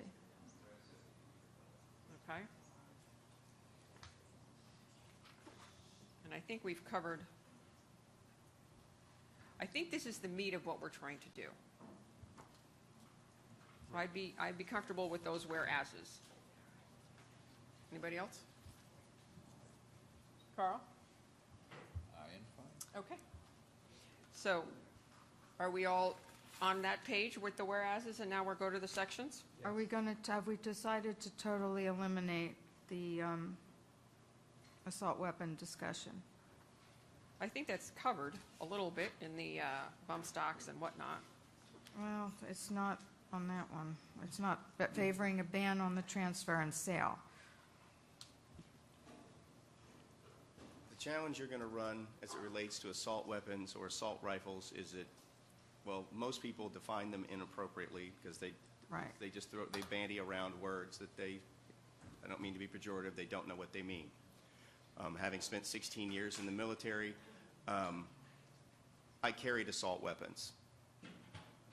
I had one strapped over the seat of my aircraft for over 1,000 hours. That was an assault weapon. It was a fully automatic weapon. It also had an M203 grenade launcher on the bottom of it. That was an assault weapon. Semi-automatic weapons, by definition, are not assault weapons. Right. Because when I was in the military, I would have absolutely loved it if someone would have tried to assault a position I was at with a semi-automatic weapon when I was sitting there with an automatic weapon. That would have been actually kind of funny. It doesn't work that way. One of the reasons they confuse the terms is because the AR-15, they see the AR, they think it means assault rifle. It's not what it means. If I remember, it's Armalite. Armalite rifle is what it stands for. And yes, it is a semi-automatic version of the fully automatic M16 or M4 carbine carried by the U.S. military typically. They carry a lot of other fully automatic weapons. But an assault weapon, by definition, is a fully automatic weapon. A fully automatic weapon fires more than one round with a single pull of a trigger. Typically, that's either a 3-shot burst or fully automatic, which means it'll just keep ripping off rounds until the magazine's empty. Semi-automatic weapons, by definition, fire one round with a single pull of the trigger. Fully automatic weapons have been highly regulated since 1934 in the United States, and then since 1986, you have not been able to manufacture any new fully automatic weapons for civilian ownership.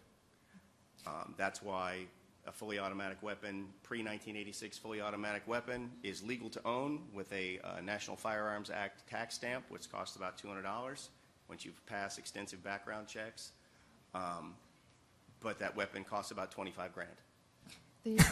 The 2017 bill that was brought before the Senate nationally, the assault weapons ban of 17, listed 205 specific military-style assault weapons that were listed by name in that bill. And they also described others that contained detachable magazines and one or more military characteristics, is how they used the definition for there. Your Section 9 and Section 10 are key. Those two sections basically define, supposedly, there was an attempt at the federal level to define what an assault weapon is supposed to be.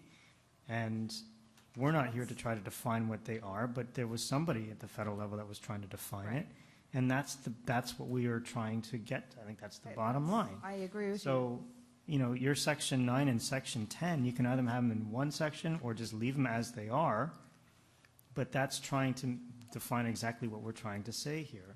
You know, the rest of the stuff is fine. We can remove things out of there, but Section 9 and Section 10 basically are, in the way I read it, and the way I understand as a layperson, is basically that. So if we can add those two sections without, you know. I don't know if Carl can support those two sections, or will. Well, I don't know, but that's basically, when I look at an assault style weapon. As I said, can or will support Section 9 and 10. Carl can't support them or will. No, instead, Carl can't support them, or you know, or will support them, depending on, you know, how you feel. I don't know. Carl, tell us what you feel about Section 9 and Section 9 and or 10 of Rochelle's sections. I've been going over all of these so much, I think we still need time for discussion, and I don't want to put together a resolution that's going to later be torn up by the public because they don't like it. So I think I think that there might be some more time for discussion to enhance the resolution that Max put together with your title and encompassing some of Mark's and some of Rochelle's to get us where we need to be with some public comment and then go as back well. again, and then go Because back. these ladies are sitting out here and they're probably wondering what we're talking about because we're getting I think they got it. we're getting in depth now. They've got copies of it. But they're not having the ability to have community input either while we're doing our business. So maybe we should highlight some areas that we can revisit that are going to strengthen the ordinance that we have in place, amended by the mayor's title. Pick out the whereases and sections that we want to encompass with the original one, because we already feel that 1 through 6 on Max's is fine. Do we agree on the And then whereas? revisit it with some public comment, come back and make a vote. I think we're good on the whereases. Do you guys agree? We got. Pick out our strengths, throw out our weaknesses, let's have some public input on it, and then that way our community, because these ladies out here are going to be our voice. And if we put together a resolution on something like this that is strengthening their position when they're campaigning what they're campaigning, and we're all supporting that, they're going to be more in support of a resolution that they had input on. And we can also say, listen, this one's not so good, this isn't legal. I, for one, don't want to teeter on drafting wording that is leading towards, it looks like legislation or is borderline illegal or something we can't enforce at all. We can't legislate. So I want to stay away from those things. We're not a And I honestly, on Rochelle, on 9 and 10, I would really like some legal input on those two topics, and are they necessary to be within a resolution? So I would like to have more conversations on those specifically. Maybe those need to be, well, we used Mark's tweaked earlier, maybe those need to be just slightly adjusted so I can get where you need me to be. They talk about assault weapons, so there's like no getting around it. It's a do or don't, pretty much. Can we each send Max, can we each send you some of our suggestions and then you just put them all together for a hopeful vote at the next meeting? But you guys can do whatever you want. Well, I know that's what you're going to Well, say. we already did the whereases. But as the a whereases, I suggestion. think, are settled, so That- if we the can send you sections are some more- sections. The sections are the meat of it. Well, I've the already sections added the are the meat of whereases it. in as you've suggested, as you've agreed. So I guess, Max, the question is, what, Sorry. we need to pick the sections that support the whereases, correct? Correct. Okay. In 9 or 10, like, is there an issue if it's already been voted on by legislation, mirroring it into our local resolution, if it's already, It's not been voted on. It was brought before and not voted on. It was just a Actually, it was bill voted on. It failed 60 to 40 there you go. in the U.S. Senate. in the Senate. Yes, Feinstein brought it forward, and because she was the author of the original 1994 assault weapons, what was called the assault weapons ban, and it was identified again by physical characteristics, and then she brought forward this ban and limited the number of required physical characteristics, where before it started out at 3, then it went to 2, and then she dropped it, and this one dropped it to 1, and then specifically identified, like it says in here, about 205 specific weapons by name, and that's why it failed. Because ironically, even in the 1994 ban, a very commonly owned weapon, rifle called the Ruger Mini 14, that has a 30-round magazine capacity and is semi-automatic, and you can buy aftermarket stocks for it that make the stock foldable and everything else. Not on the list.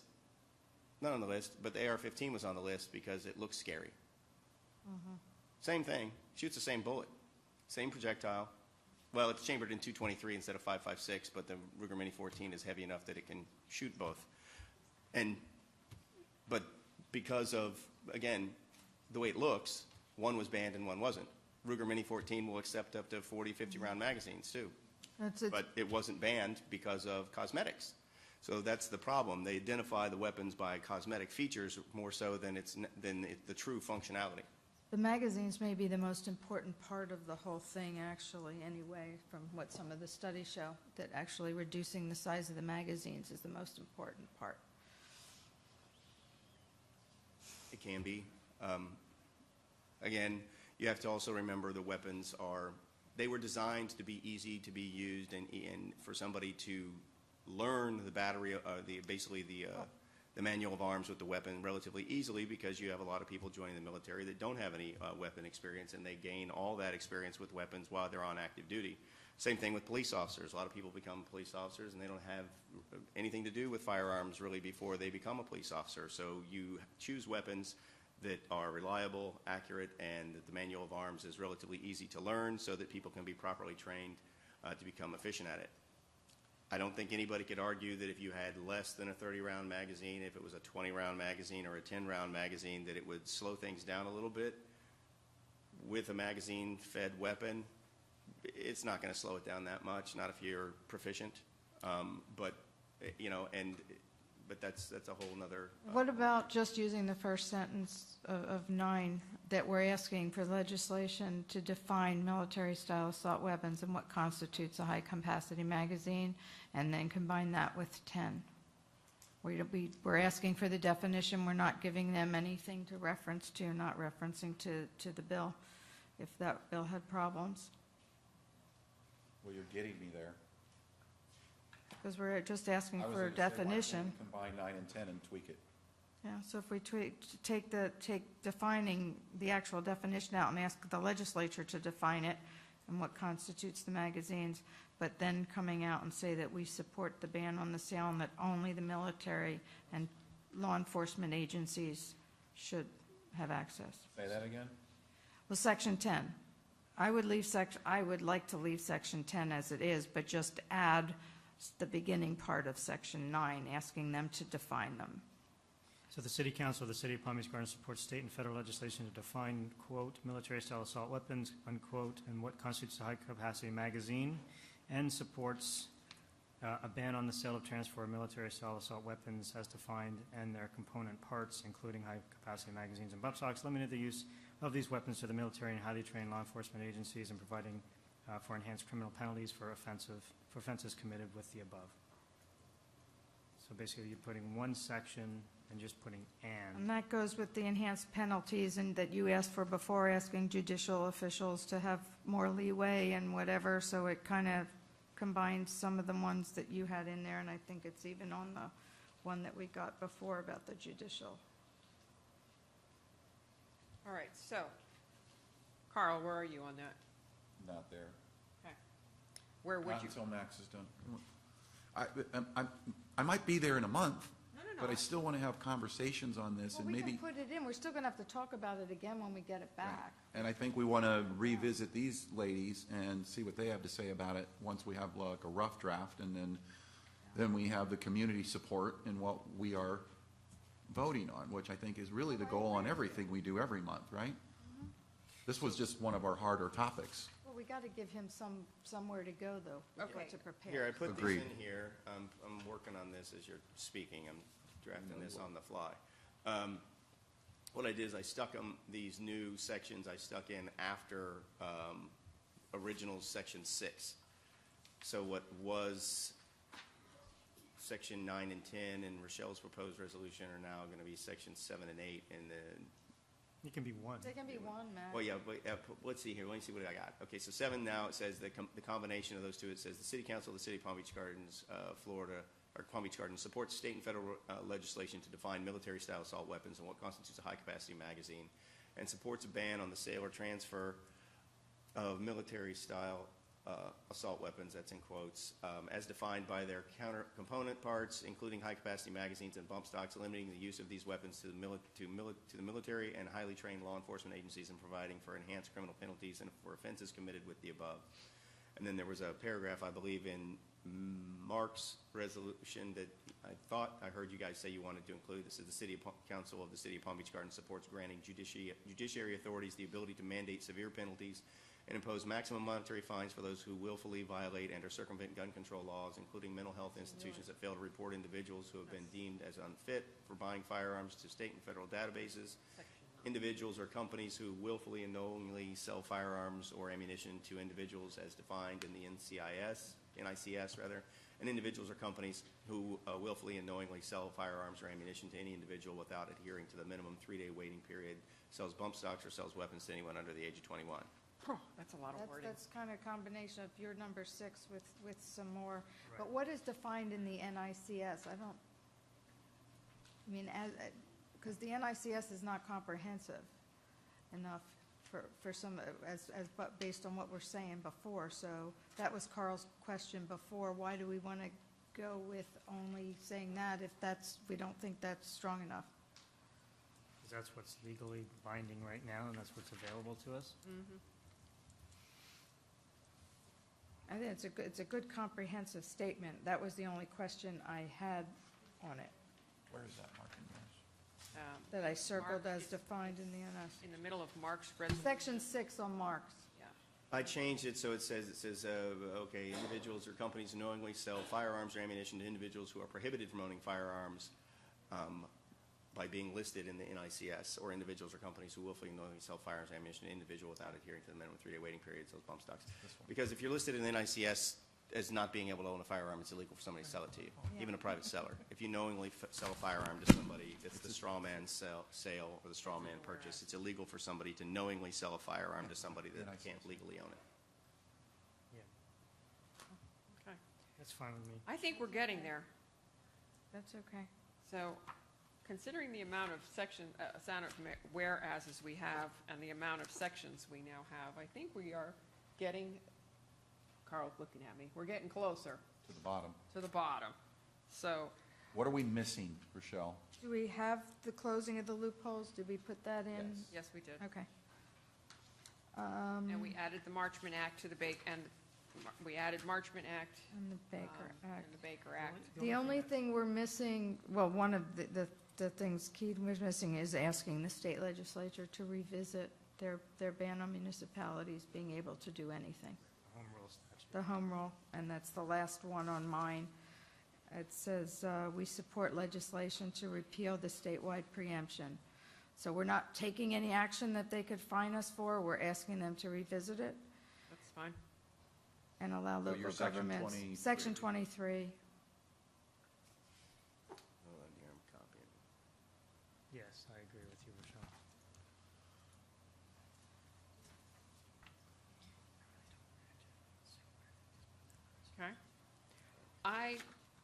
Any other comments? So we have a title, we have our whereases, and we have our sections. And since we've done this, and it's a little messy. We gotta wait to see what it looks like. It's a little scattered. Yeah, we gotta wait to see what it looks like. Max may want to shift them I around think, too, Max, so that they with go your- together better. With your knowledge, I believe you can craft language that includes what we put here. Kind of match them up with the whereases too and. The and order whereases, and that whatever. we, make sure the whereases have a section, which I think we do if we keep the sections that we've talked about. Gosh. Everybody take a deep breath. I'm actually pretty happy with the way this turned out. I'm glad we were able to knock through some of this. I was getting very frustrated, but Yep. you talked me down. It's a good thing. What we're trying to do is something it is a policy statement, and it has to be,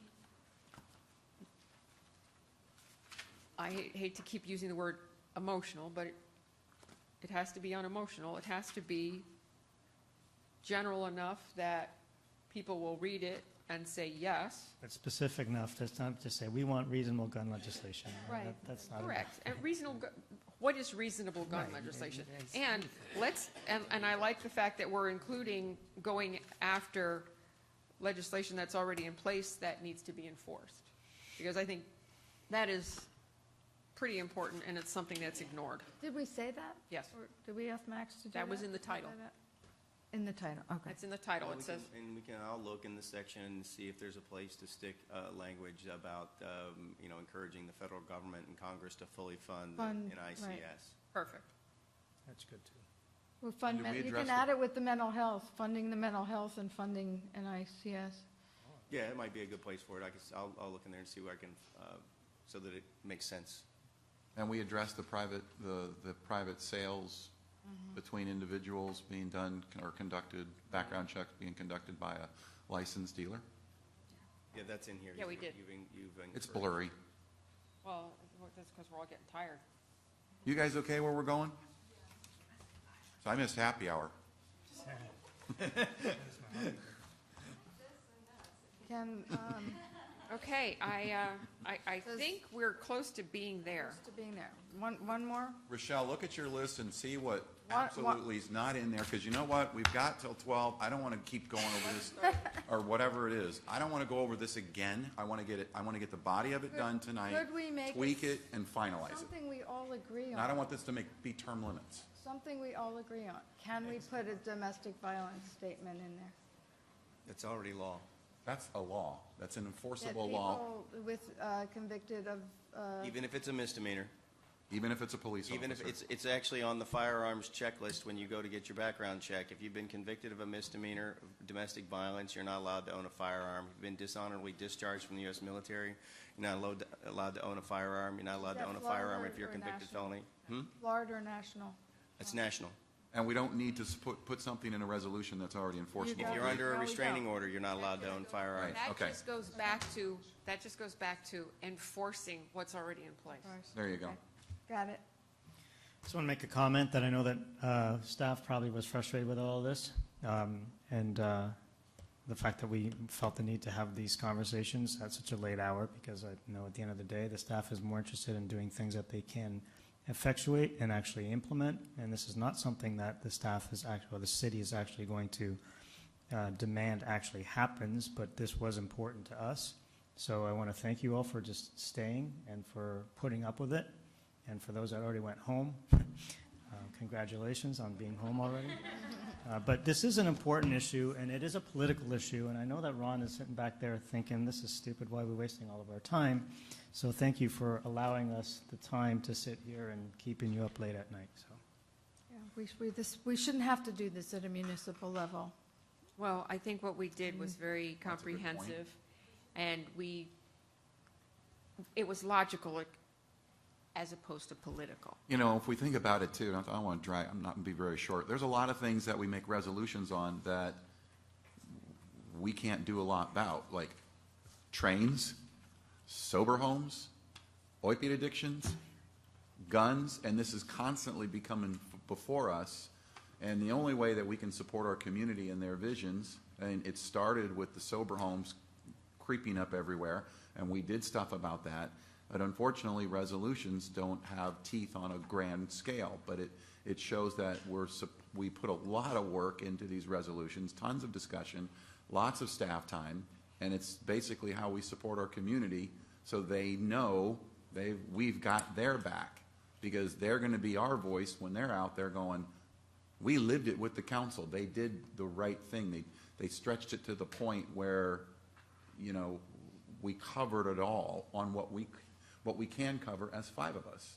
And staff may not like it, but the community moves in a direction, and it's our job to do what we can. That's it. Well, I'd like to thank everybody that lasted as long as 10 after 11. I'd like to thank council and staff I'd like for to thank staff, their too. patience. And I believe at this moment, We motion this thing. do we have an attorney's report? No. Then I make a motion, we adjourn this meeting. Second, third, fourth, fifth. Thank you.